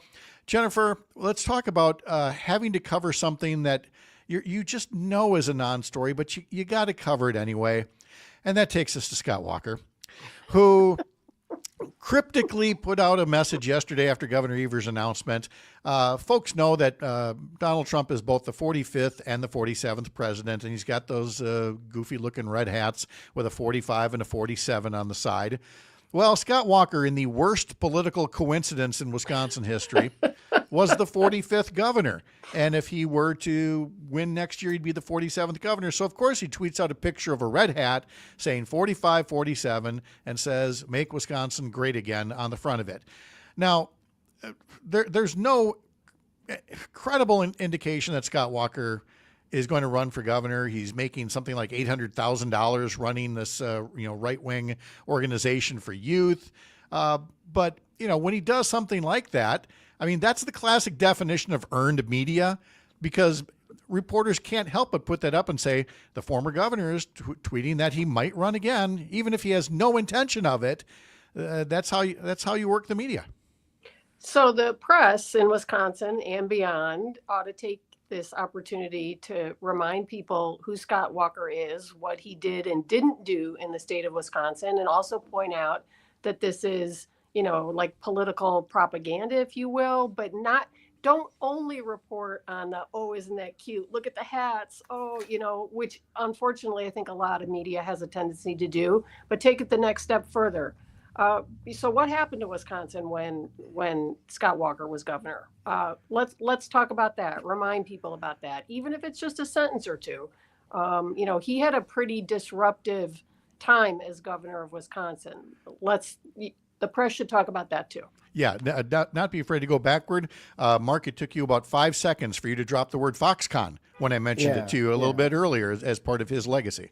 Yeah, and I'm sure the people in Wisconsin have heard plenty about Foxconn, but we certainly have here. But sometimes you need to be reminded about the actual facts of things, because if you remember, Walker and Trump, ballyhooed it as this is some giant triumph of theirs, and obviously it's a boondoggle, and that is just stenciled on Scott Walker's forehead, that whole mess, and people need to remember that the American public has a tendency to forget things, and that's why the press should be around to remind people of horrible behavior like that. Yeah, you can't just put out the cute stuff, the entertaining stuff. And Jim, when it comes to Donald Trump, that includes things that might sound a little in the weeds, but are so important. Taking me to a U.S. Supreme Court story that talks about the Consumer Product Safety Commission. Now, we always say that as if it's an organization that puts out product recalls and things like that. But there actually is a Consumer Product Safety Commission, and the U.S. Supreme Court, the conservative justices, said that Donald Trump has the right to fire the 3 Democratic members of the Consumer Product Safety Commission. That has far-reaching impact as well. It absolutely does, and it follows in the wake of our Supreme Court saying the same thing with something called the National Labor Relations Board that affects unions and labor in America, a thing called the Merit Systems Protection Board. I know it's very wonky, but those are the people who review, the inappropriate firings of people inside the federal government. All these are under attack, all of them being told that, yes, indeed, as commissioners, the people who make final decisions, you can be terminated. Even though you're an independent agency, the president is not your boss, not created that way. John Roberts and the other 5 members of our Supreme Court saying, go ahead and fire them, even while the underlying challenges are unresolved. It just happened this week with the Consumer Product Safety Commission. Why is that one important? These are not just yes, they do the recalls. These are the toys for your children and your grandchildren. These are household goods. These are the things that, frankly, are probably on the screens right now. They're at civic media and in everybody's home out there. These are the people who keep us safe. And when you destroy basically the constitution of the people who are making the big decisions there's a direct line to making us less secure out there. There's an issue related to lithium batteries that they wanted to stop coming into the country because of the danger. And that also got Donald Trump's ire, in addition to their complaining about staffing reductions. We can't do our job, Mr. President, if we keep doing these things. He gets upset. He says, you're gone. That's illegal. It is not legal. And yet the Supreme Court puts its stamp of approval on it. I don't have a question here for you. I'm just simply going to say that for the entirety of the Biden presidency, when people said Louis DeJoy is a Trump, toady, why is he, the commissioner of the U.S. Postal Service? Get rid of him. And the word we kept hearing from the administration is, well, to do that, we'd have to fire members of the Board of Governors, and then they would vote on a new Postmaster General. And, that would be untoward. We can't break with tradition and fire those members. Mark, I hope we never hear anything like that again. Yeah, well, right now, you got to fight. And in Congress, you even right now you have some members wanting to do bipartisanship, and I just think those days are over right now. It's fold or fight time, and let's fight. I mean, it just seems like obstruction is patriotic right now. When you're talking about what's happening in our government, is stopping them from doing horrible things is a great act of patriotism. Which lets us end where we began with Governor Evers and his ability to be a hockey goalie for 8 years with a legislature that was as far right as it was. Mark Jacob, Jennifer Scholze, Jim Santel, thank you so much as always. Have a great start to your weekends. You too. Bye, everybody. All right. Take Always care. Good to see you all. In our next hour, we will have Mike Clemens along talking about sports. And first, a visit with State Assembly Rep. Lee Snodgrass of Appleton. I am Pat Kreitlow. This is the Civic Media Radio Network.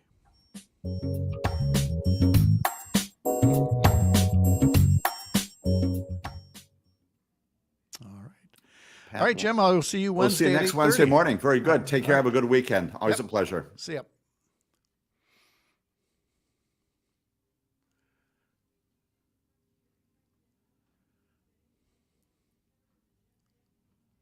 That might have been my favorite panel that we've ever had. Weren't they? I just love them. They are I- just so good. They're all incredible. I think Jim might be like the greatest broadcaster I've ever seen. I absolutely love Jim. Well, they just bring it, and that's all you could ask for. So, Yeah. all I right. think I might put that one away for WBA. You should, because I don't have my usual notepad here, so I've not taken notes on today's show. So that would be a good one. Awesome. All righty. I think the whole hour was pretty good.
Hey, Lee. Good morning. How are you? Good morning. Can you hear me okay with these archaic Yes. headphones? Yeah. Yep. Hear you real good. So, Good. how are things? They're pretty good. All right. Sounds good. All right. So we'll do some Evers reaction. We'll do some budget reaction. Anything else on your front burner for when for the fall when you get past the budget? Election bills. Oh, yes. Okay. Sounds good. I'll get those ready. How's your summer going otherwise? We're instigating low key July in my office, so it has been heavenly. Nice. I like it. All right. All right. Are you here to make the first official endorsement of anybody in the governor's race? Please no. First, it was like ask everybody, if they're running. Now it's going to be, who are you endorsing? I had one phone call already, and I'm sure there'll be many after. Oh, yes, there absolutely will. And to me, it's like, okay, what's the final number going to be? The number of, credible candidates in the primary. I think in 2018, I think Evers was number 12, at which point the first 11 candidates went, all right, well, that was fun, I remember because I was organizing a town hall as county party chair at the technical college, and it was an enormous stage of individuals. Yes, it was. And I was working with Dana Walks at the time, and the whole time we kept waiting. What's Evers going to do? What's Evers going to do? And he was like, okay, well, there goes that. So anyway, okay, we have 2 minutes left till we're back from the news break. So I'll put you back in the waiting room and get you in a bit. All right, sounds good.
across Wisconsin on Civic Media. You're listening to Mornings with Pat Kreitlow, powered by Up North News. Now, from our Lake Wissota studio, here is the founding editor of Up North News, Pat Kreitlow. Hey, good morning. It is 8:06. It's nice to have you here. Today I'm up north in Oshkosh, live from Oshkosh at our Civic Media station, WISS, and I thank them again for their hospitality, for the coffee, for the donuts, for the abundant sunshine, which Parker Olson produces our show here, and he does so from an interior room in Madison's Studio A2, compared to here in Oshkosh, where, I don't know if you caught it earlier, the sun, there's a certain point where the sun comes over a tree here across the street, Main Street here in Oshkosh, and doesn't quite get out of the view of the window. And for that time, I am a deity or angelic, or being fried to death by a magnifying glass like an ant on the sidewalk. And finally was able to swing the curtain over and you were impressively bright. I was, yes. Nobody's going to accuse me of that any other time except when that happens. Those teeth were shiny. But it is a lovely day here. It's a lovely studio, and we thank, again, our Civic Media friends for their hospitality as we get around. You know, we're back here in the Oshkosh and Green Bay areas on weekday mornings, and we are very pleased to be so. Hope we're doing a good job for you. We've been talking a lot about the Oshkosh area. We talked to the Winnebago County Executive. We talked to the Vice Chancellor and Provost at UW-Oshkosh, and we're going to talk to a Fox Valley State Representative, Lee Snodgrass, in just a moment. First, a reminder that meteorologist Brittany Merlot is taking the day off to enjoy life at the EAA Air Venture. We saw her enjoying it, roughing it in that tent. I'll tell you, it was probably not her most comfortable night last night as I was coming up here early this morning from Beaver Dam. And again, why Beaver Dam? Because it was the closest place to find a hotel room to get here. But as I was driving up, super humid, super foggy, and I hope that they were able to enjoy the night as best they could before another day here at EAA Air Venture. But even without Brittany here, Rob writes in, good morning from Tigerton. Cloudy skies, 56 or 66 degrees. He said at the time that it was very foggy. He has since updated that to say the fog has lifted. Mowed a few lawns in the Tigerton area, got done with the final yard, and then a downpour hit. And let's see, he got down to the Zion Lutheran Church where his parents got married. He's got to mow areas in the rural Tigerton today after all the fog burns off. He did give an update to say the fog is lifted in Tigerton, but it's still cloudy and 67 degrees. Tigerton had just over a half inch of rain yesterday, Tigerton being 65 miles north of Oshkosh. We appreciate the directional on that, Rob. Thank you very much. So again, Brittany will be back on Monday, but you get updates on your weather forecast throughout the course of the day on the Civic Media Radio Network.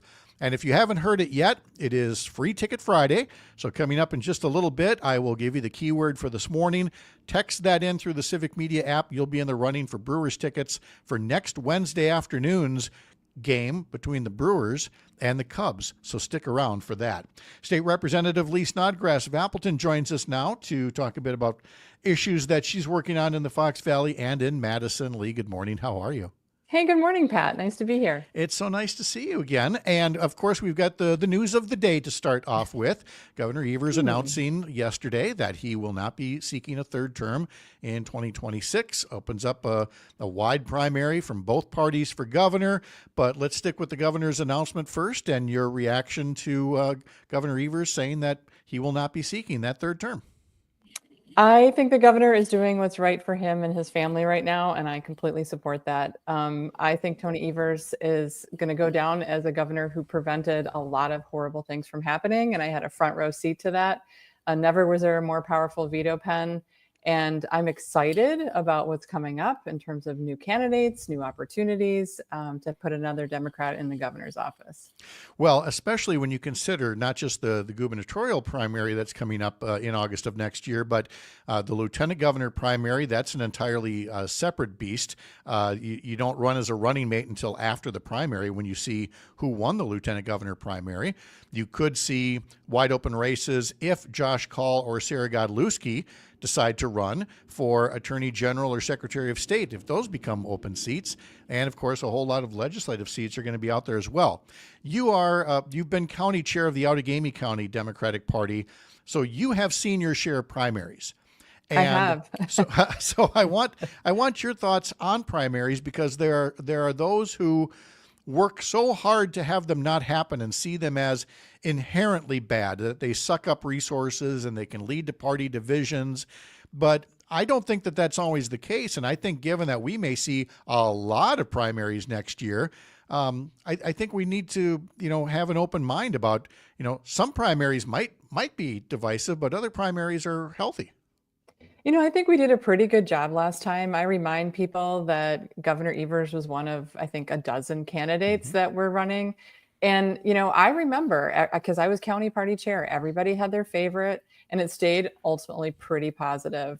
Towards the end there were a few barbs, which does tend to happen. But in the end, I think all of the candidates sort of flexed their muscles a little bit, were able to articulate their points better for people, and that's great for voters. So I actually think primaries make people stronger. I understand the arguments. I've been part of a primary myself. When I ran for state senate in 2018, I had a primary candidate. It can be a little annoying. It can be harder for fundraising, but ultimately you come out a stronger candidate and better able to articulate your message to voters.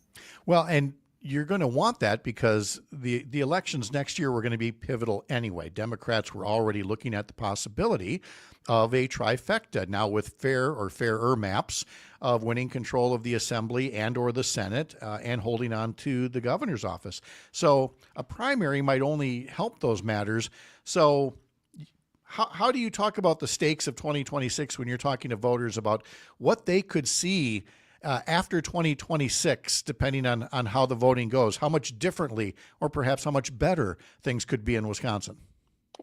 Well, I mean, we're kind of following on the heels of what Minnesota did. We're really going for that trifecta. We have a real opportunity in the Senate and in the Assembly. A little harder for us in the Assembly, but we're not afraid of that hard work.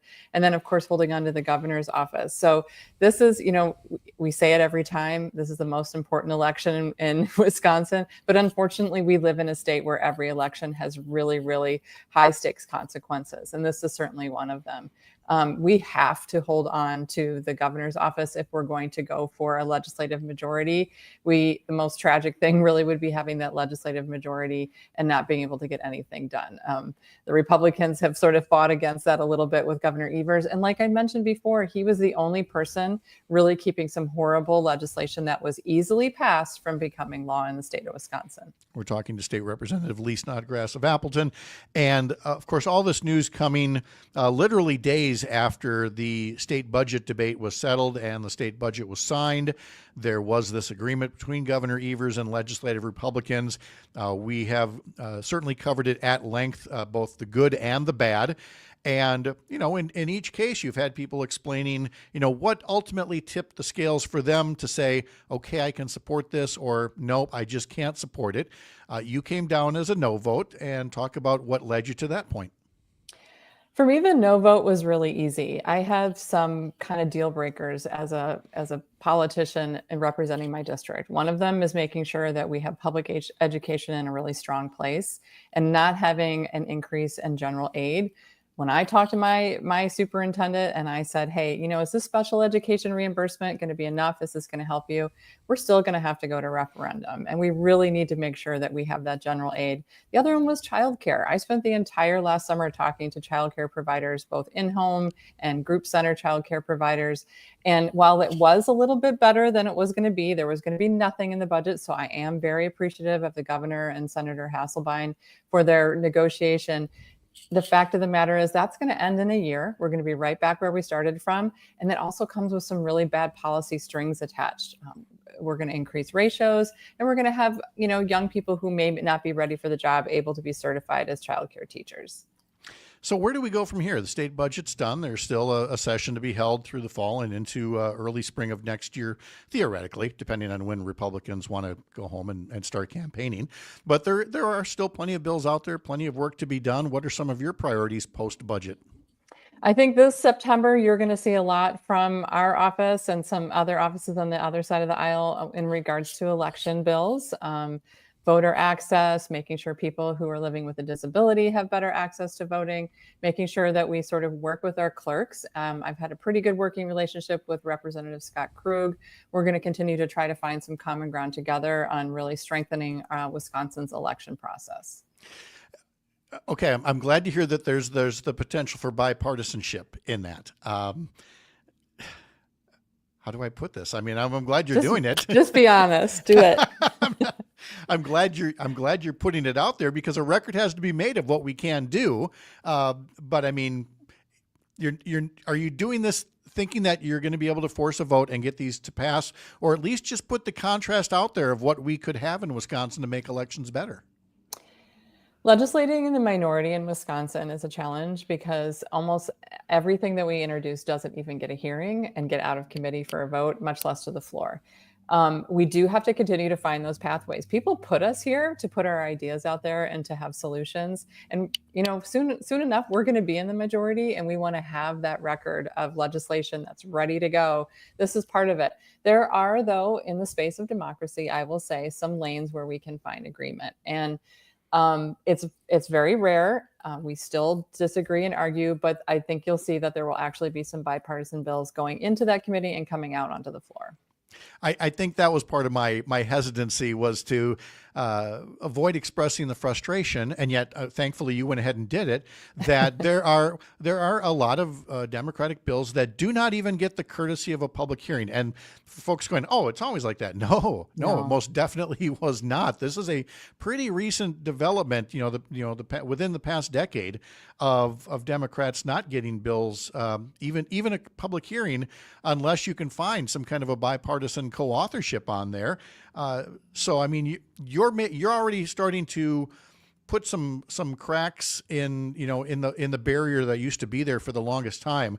I'm sure you feel that has something to do with the working relationships you're starting to develop, having been there for a few years now.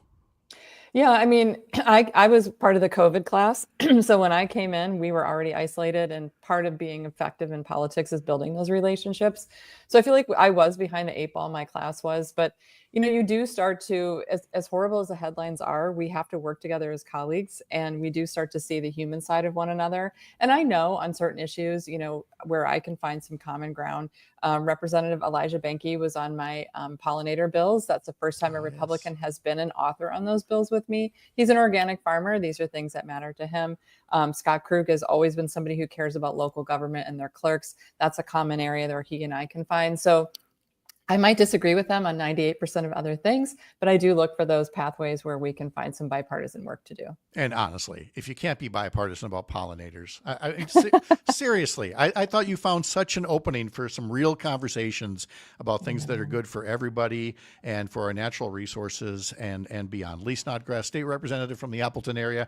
It is always such a pleasure to talk to you. Thank you for joining us this morning. Yeah, have fun in Oshkosh. Thanks for coming up. Enjoying it very much. Have a great weekend. Take care. All right. A local break is next for some of you. And then coming up in our next half hour, we will be talking to Mike Clemens. We'll be doing some sports. Here's a guy happy to have one foot in the Brewers having a great season and Packers training camp as well. All that ahead here on the Civic Media Radio Network.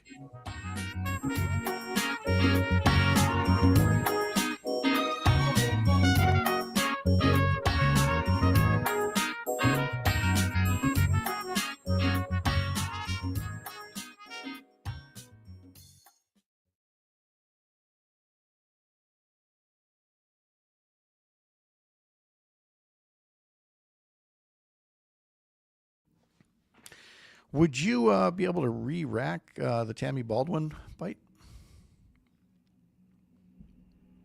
You doubt my efforts? Of course. Of course. Pat, it's 2 buttons. Okay. I'm sorry, what? Oh, I didn't even mean to do that, actually. I meant to hit the Baldwin clip. Okay, so then I'll ask again. Can you provide us with the Tammy Baldwin clip? Absolutely not. Oh, okay, good. All right. As a career educator. Yeah, I can. Okay. Dealio. Okay.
Well, sure, we got you covered for Free Ticket Friday. You could win 4 tickets to see the Brewers Cubs next Wednesday afternoon.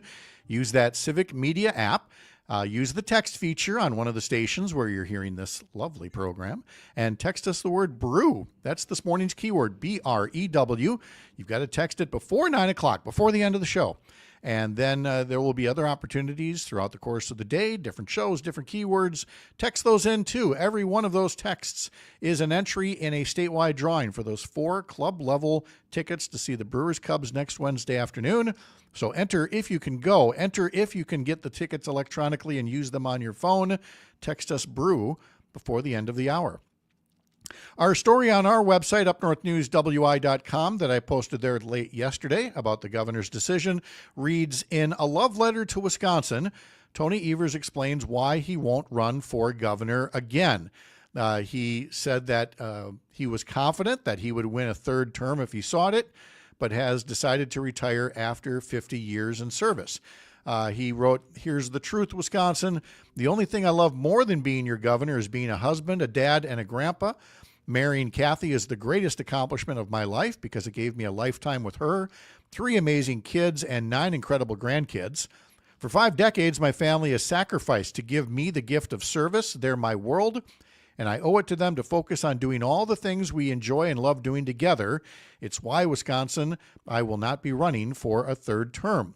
As I was on my way here to Oshkosh, it's when we got word that the governor had made that announcement, and I already had a previously scheduled interview with Senator Tammy Baldwin. And so minutes later, I was here at the studios of WISS and all set up and talking to Tammy Baldwin about some legislation she's working on to help make sure that water supplies in rural Wisconsin remain clean. We're going to hear all about that come Monday. Naturally, I first had to ask her about the announcement about Governor Tony Evers, and here's what she had to say.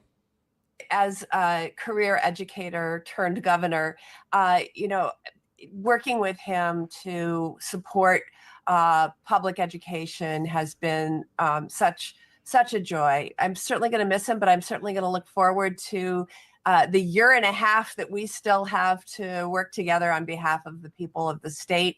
I'm jazzed as hell for him to get the next chapter in his life. His statement mentioned, he titled it "A Love Letter to Wisconsin," a love letter to Kathy and his family and to Wisconsin, and really hits on notions of public service, which for all of the bare knuckle politics that goes on in this day and age, it seems like a nice reminder that the whole reason you're supposed to be doing what you're doing, him, you, others, is about service.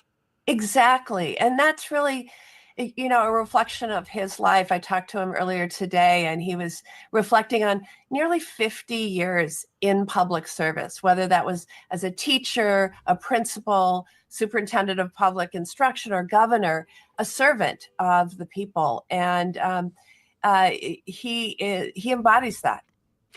Senator, I have to ask, I have to do my due diligence. Is that a post that you might be interested in considering next year?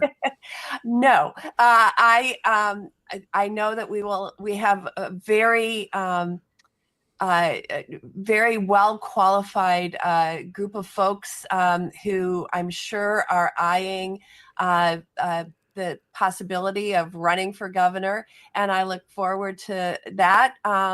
But I'm focused on a very important job I have here in Washington, D.C., especially in these times where our very democracy is on the line.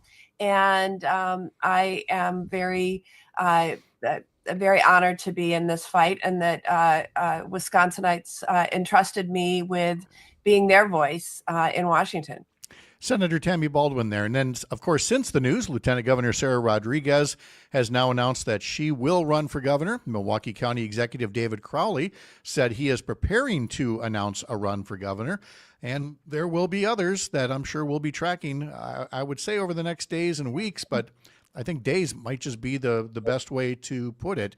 People are going to want to get into this race pretty early, get their name ID up, start raising money, because there really is no presumptive front runner. When it was a wide open field back in 2018, Tony Evers was the one everybody was looking at. He was state superintendent at the time.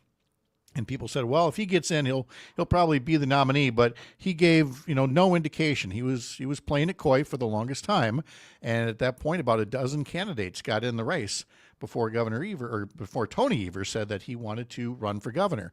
This time around, no real presumptive favorite. Some names that you know, some names you don't know are going to be running here. Parker Olson is our producer in Madison Studio A2, and it's time to play. Oh, Parker is so young. That's the name for our new game here. So, Figure out how young Parker is based off of this thing that Pat's about to tell him. Based off this thing called "Who Died This Week." So here we go. God. Okay, let's see. This is cheerful. Yeah, I know, but it's been a week. Five different names to share with you. The most recent, Hulk Hogan, professional wrestler. You're familiar? I'm familiar. I've never been a WWE guy, but yes. Yeah, I mean, and you would consider him one of the founding fathers of modern day wrestling. And let's just say his life was complicated, and leave it at that. But in his early years, when he was seen as one of the first really big deals of modern professional wrestling, he really built up a following.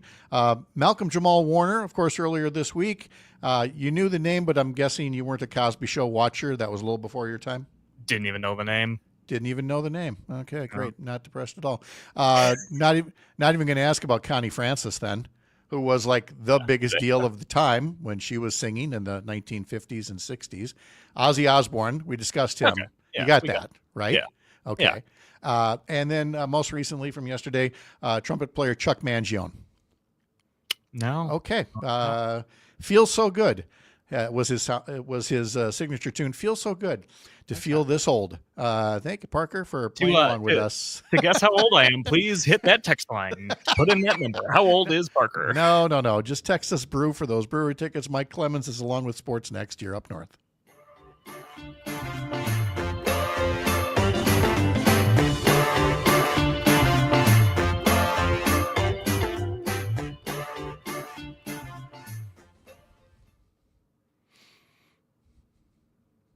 Parker is young.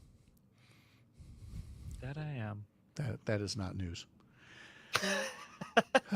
No, that's been about half of my character on this show, actually. Yeah, I know. And you're getting the most out of it.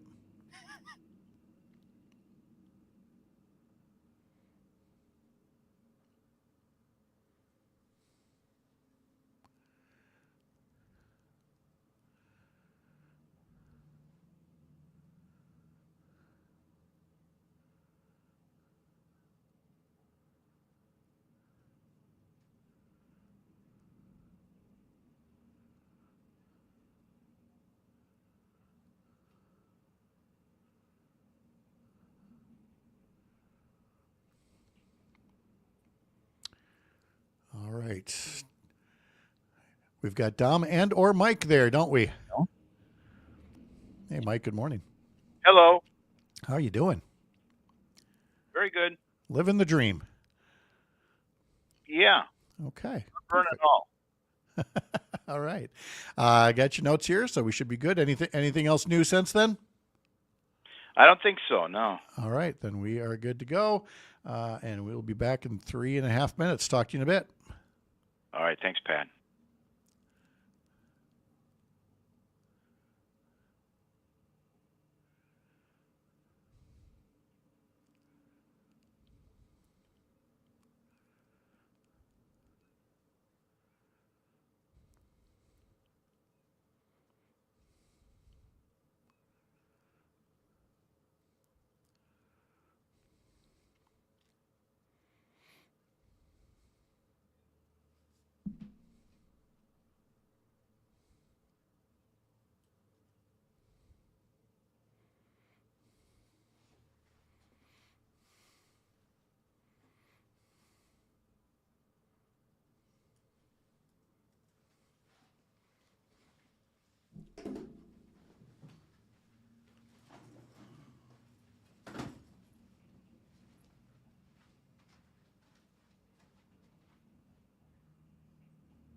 Does your radio show come with a costume change?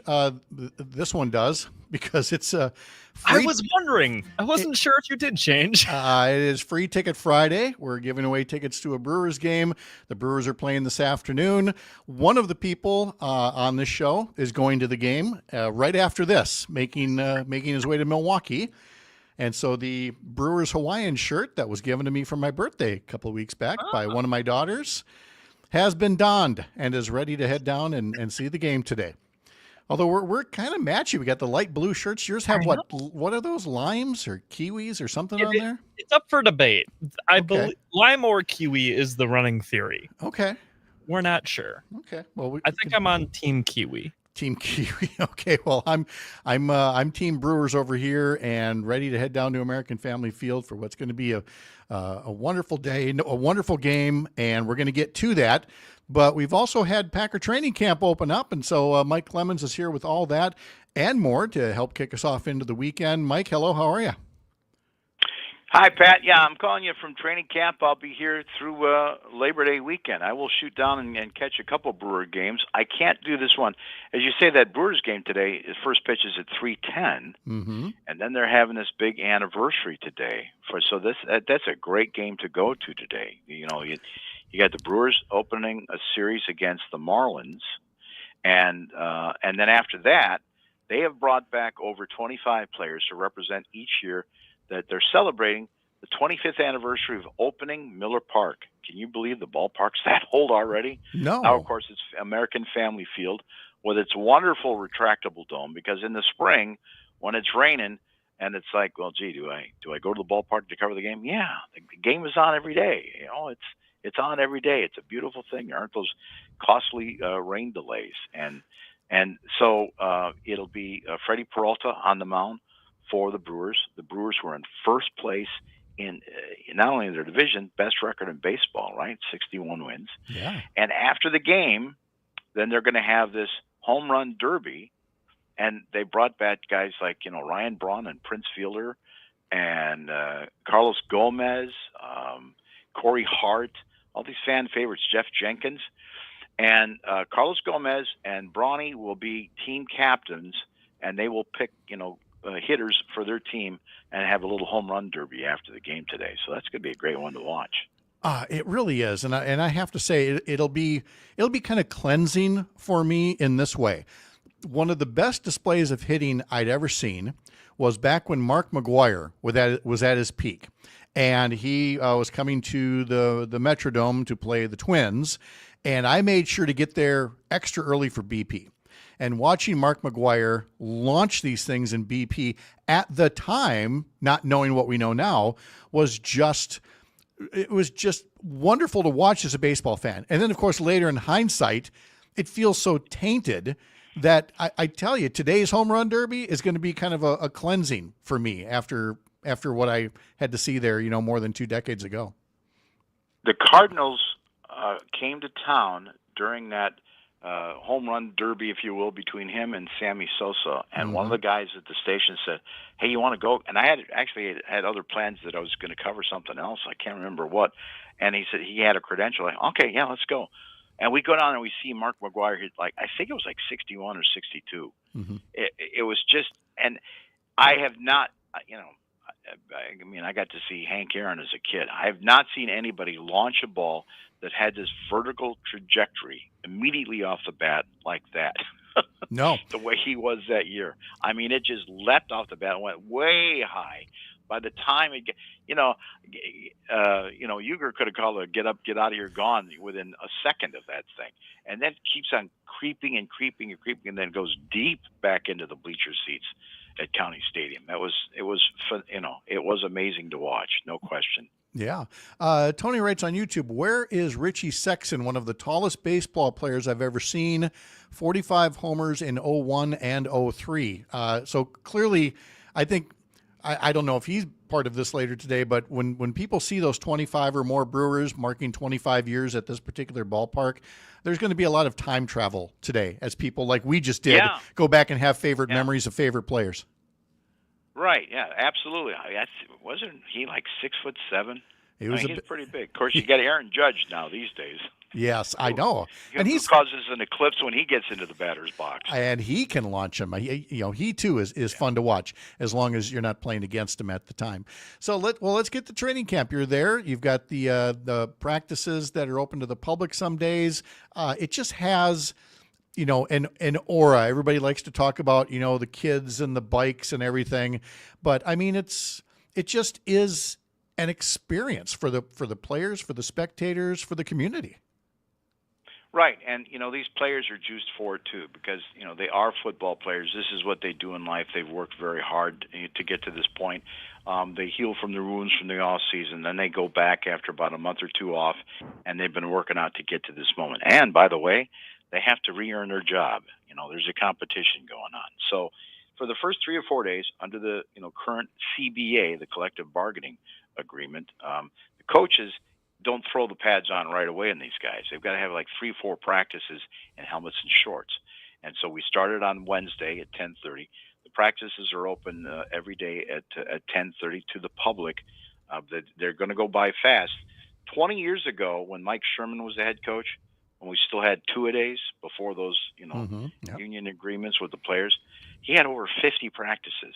And I'm like trying to remember with my buddies, like, how did we cover 50? Because right now there's only 11 of these things before they get through the 3 preseason games. It's a 17-game season, though, and that's kind of the changes.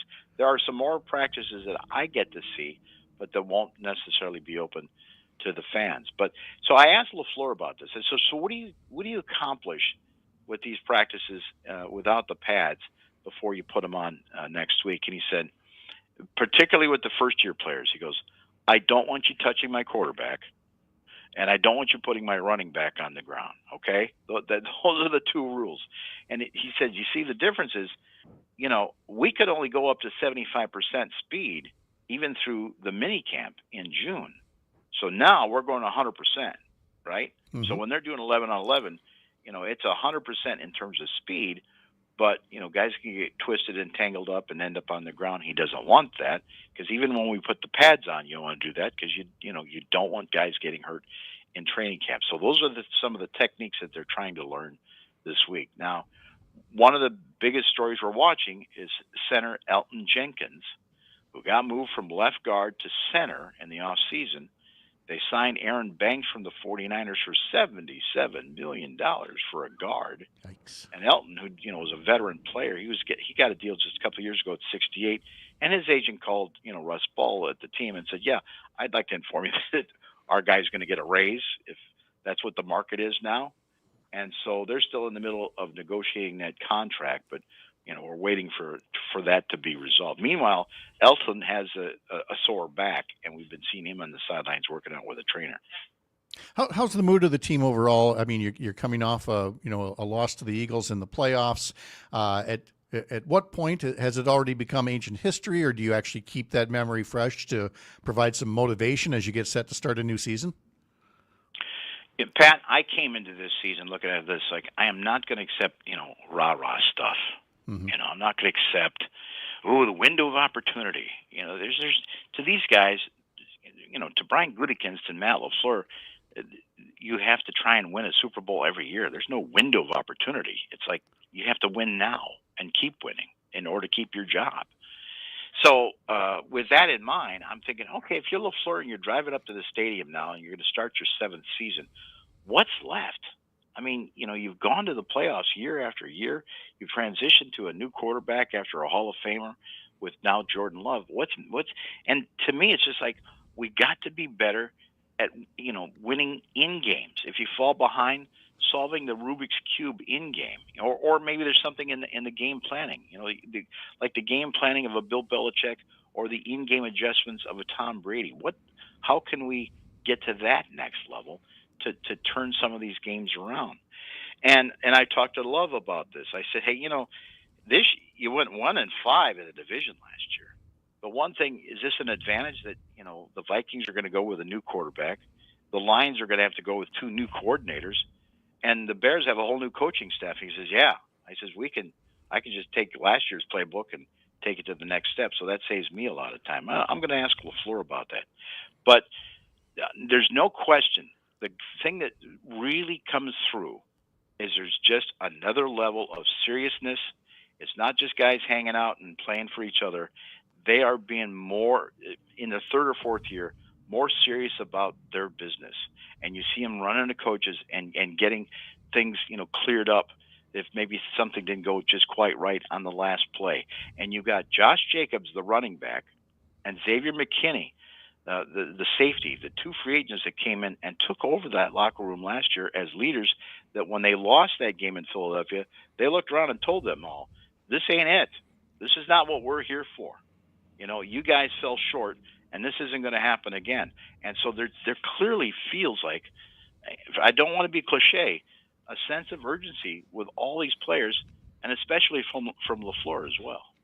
I like hearing that personally because, and I'm mixing apples and oranges, but with the Milwaukee Bucks, I think a lot of people got the impression there wasn't that urgency. It's like, we're good, but we didn't get there, but we'll come back next year. And for the Packers, it's like, we're not letting this momentum get away from us. How is wide receiver Matthew Golden looking so far? And while you're commenting on him as well, up on YouTube, Tony asks about Rashawn Gary as well. Is he looking healthier? So what can you tell us about a couple of the personnel? I'll comment on Rashawn when I see the guys in pads. That's where you can do that. Yeah. But in terms of the first-round pick in Matthew Golden, number 22, on the second day of practice, yesterday at practice, and 11-11, there's Jordan Love in the pocket, and he starts throwing to 22 over the middle. A little slant pass, 7 yards at an angle over the middle, and he hits Matthew Golden over the middle. Now he turns and looks up. He's got three guys around him, a corner, a nickel, and a safety. He does one juke move, and he's gone. I mean, it just explodes past these dudes. And he did that a couple of times. And I went to Evan Williams, the second-year safety, and I said, what do you think about that? He goes, dude's going to be a problem. All Jordan's got to do is complete a high percentage short pass to him, and he's going to be a problem when he gets in the backfield with the ball in his hands. Oh, but that is just what Jordan Love needed, was where he could throw high percentage short passes. Seriously, that plays right to his strength. Quickly then back to the Bucks for a second. Damian Lillard signed with his former team, Portland. What did he say about his time with Milwaukee? The injuries, like Giannis getting hurt in the playoffs and his blood clot injury and then, torn Achilles. Shocked that he got waived, but relieved when he told his children, because, his wife divorced him when he got traded to Milwaukee. Oh. He told his kids, I'm back now in Portland, and they said, they cried with joy that they didn't have to fly to Milwaukee to visit their daddy. Oh, that's awesome. Well, good. I'm glad to see an ending there. But, we appreciated his time here with the Bucks while it lasted. Mike Clemens with sports, so much to cover now, getting back into the real thick of coverage season here. Thanks for checking in with us. Thank you, Pat. Have a good weekend. All right. You as well. We will come back. We'll talk to Lisa Hale here, one of our wonderful hosts here at WISS in Oshkosh. I mean, seriously, donuts, coffee, the whole schmear. Okay, not a schmear, but I don't even know if there's a good bagel shop here. We'll talk to her about Oshkosh and wrap up our day here. For others, there'll be a local update, and I'll be talking to you then on Monday morning. I'm Pat Kreitlow. This is the Civic Media Radio Network.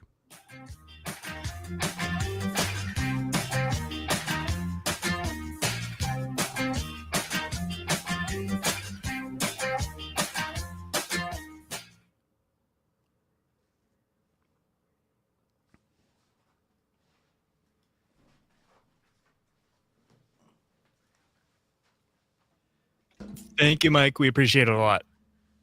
He always just leaves so quickly. God, he's got too much stuff to do. This guy. Yep. All right. Well, guys. thank you, Dom, I guess. Yep. No problem. No problem. See ya. See ya.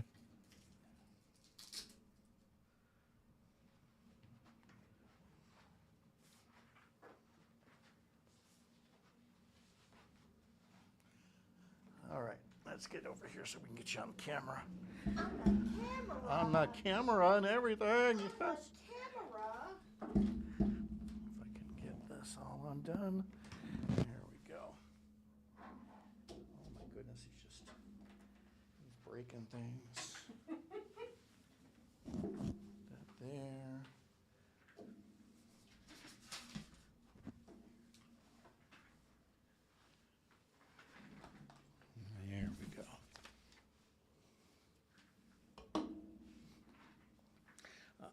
I assume you're not about to do a live local update. No. Okay, all right. No. There's no way to do a live local update. I don't believe. Oh, that's right. Yeah. Okay. Let's see. Let's do this. I keep missing the word. Okay, I'll tell you the word. It's brew, Matt. It's brew. All right, let's give this a... There we go. Okay. I'll just move Do you want this me back. to get a little closer? Well, hello. There we go. I'm a little frizzy today. Go figure. There's humidity here. So yeah, we'll chat for a couple secs, and then you can just slide that way. I'll turn this way, and we'll wrap things up. It's so funny because I have semi-curly hair, not really curly hair. Not naturally curly hair, Well, like it's the. naturally curly, but it's not like curly. I would have to put so much product in it to get it to hold its curls. But when I don't, Mm-hmm. it's frizzy like this. So. Well, this weather doesn't help things one bit. Pat, is that second mic on, or is she just really far away from it right now? Let me see here. There. I'll Okay, bet that might help. I'll bet you can hear it okay. now. Cool. All right. Okay, much better. Okay, good. Glad we could be useful there. What do we got here? Just a little over 30 seconds. Okay.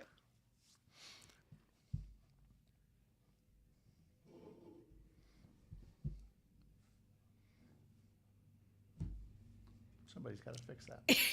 We have fixed that clock so many times, Seriously? and it just keeps. It just reverts. It just reverts it's to just- where it's off. Yeah. It's just an And East Coaster. We've changed the battery and everything. It's just a bad clock. Okay, here we go.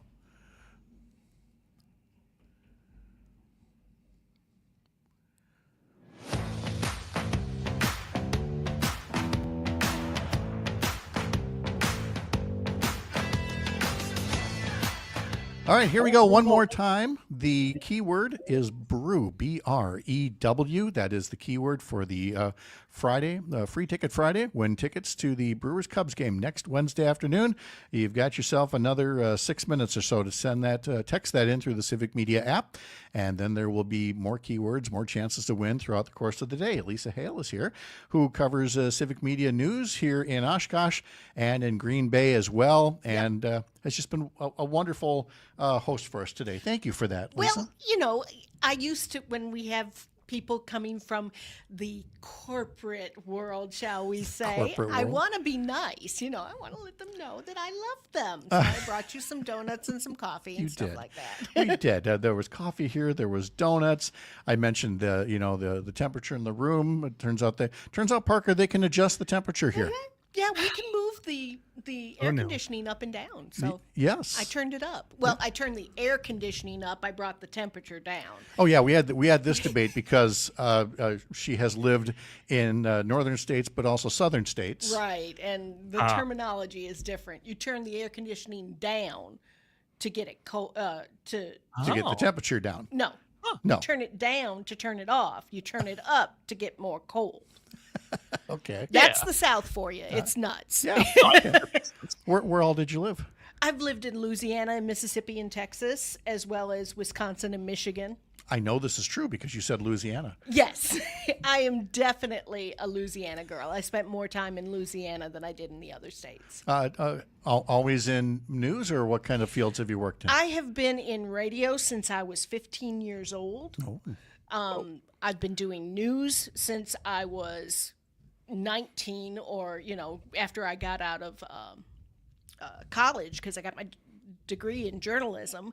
And I've been doing, everything from radio, TV, newspaper, magazines since then. Mm-hmm. I'm not going to say when that was, because that would put a date on Well, me. we can't and we're have not that. going to do that. Where'd you go to school?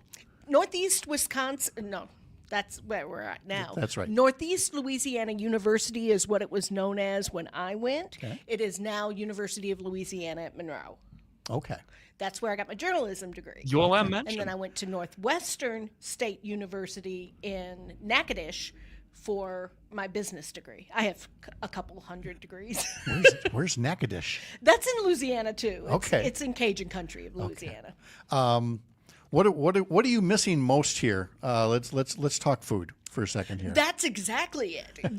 I don't miss anything about Louisiana except for the food. Mm-hmm. I would kill for a good old fashioned crawfish boil. I really would. And I miss that food. There's so much flavor in the Creole and Cajun cooking. Have you been any place at all in Wisconsin that has tried that advertises itself as Cajun? Yes, I have. There's a place up in Ashwaubenon that does basically seafood boils, and they do a really good job. I've tried them. I like them. I can't remember the name of it right now. I want to say maybe Millions. I'm not sure. And then there's a place in Sheboygan that's called, I think, Bourbon Street, and they have an etouffee that I love. It is just spicy enough. So. All right. So your quest is better than, say, when I leave Wisconsin and I try to get an old fashioned someplace. Oh yeah, you're not going to find a good old fashioned anywhere. But they make a Manhattan and think that Yes. they've done it right. That it's just a different name, right? Like, No. It's not even close. Yeah, and Bloody Marys. If you want a good Bloody Mary, get it in Wisconsin. Don't go down south for a Bloody Mary. No. Apparently we know things about alcoholic drinks here. Yes. It's been said. Louisiana might know food, but Wisconsin knows alcohol. Is Bourbon Street a destination for you and others from there, or is it now just strictly tourists? It depends. Okay. If there is something actually happening, and besides tourists falling down. Besides going to Bourbon Street, like I lived in the northern portion of the state.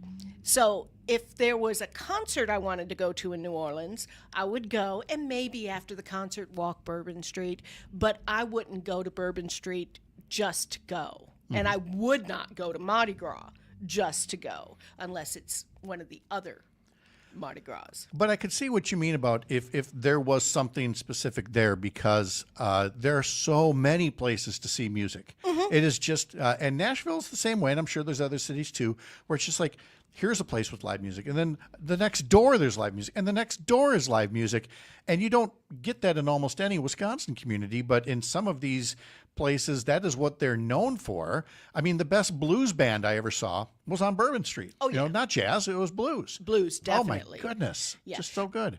Everybody talks about jazz being Louisiana, but if you really want to know what the Louisiana music is, you got to go Zydeco, blues, and country. That's what Louisiana music really is. Wow, okay. So, do you get back down there much at all? The last time I was down, I hate to say this, but was when my stepdad passed away and I went for the funeral. Sure. I mean, it's 20 hours driving. Yeah. I hate flying. And and it's hot. I much prefer to be here. Thank you very much. Yeah. We have our hot days, but it's not like life down there. It's so funny. Somebody was complaining about the heat the other day when it was so hot. And I was like, yeah, this is pretty much like, I guess, late March in Louisiana. And they were like, late March? Yeah. Yeah. You ain't seen nothing yet. Well, we're very fortunate to have you up here, Lisa. Thank you so much for stopping in, for the hospitality, and for all you do here. I try my best. Oh, it's fantastic. Have a wonderful weekend. You too. All right. Hey, that's going to wrap things up for us here from Oshkosh here. And Parker, again, thank you it's been quite a week, got to say, with the seeing the Madison studio. Yeah, it was nice to meet you. Nice to realize that you have legs. We did finally meet. Yes, I was like, wow, you have. Did you always wear glasses? I don't know. I can't say that I paid attention that much before. I've never seen you. I've never seen you without. I don't know. Reminder, you can follow what we do over at Up North News, WI.com. Sign up for the newsletters there, including my Sunday morning one. Sure to talk a bit more about Governor Evers' big decision and what it means for the 2026 elections. I'll see you back here Monday morning from Chippewa Falls, 6 a.m. from Up North. Have a great weekend. See you then.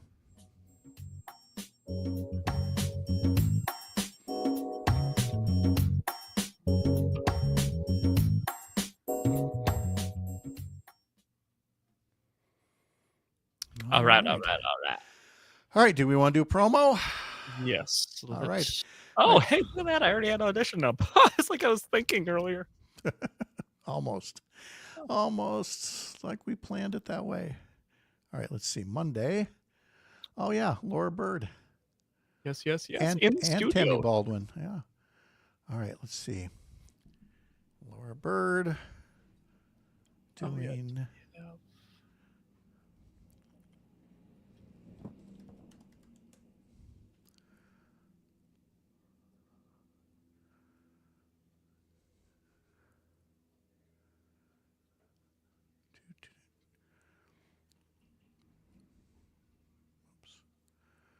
Laura Bird. That'll be the 28th. Yes.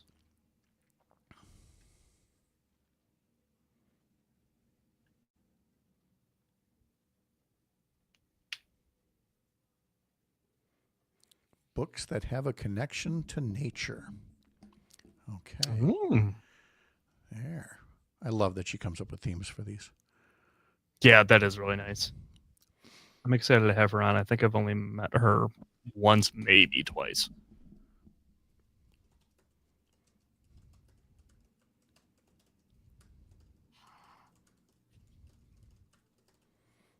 My favorite part about the show ending is when I get to go to the sink and run my hands under warm water. My hands are like almost hurt. They're so cold. Oh, no.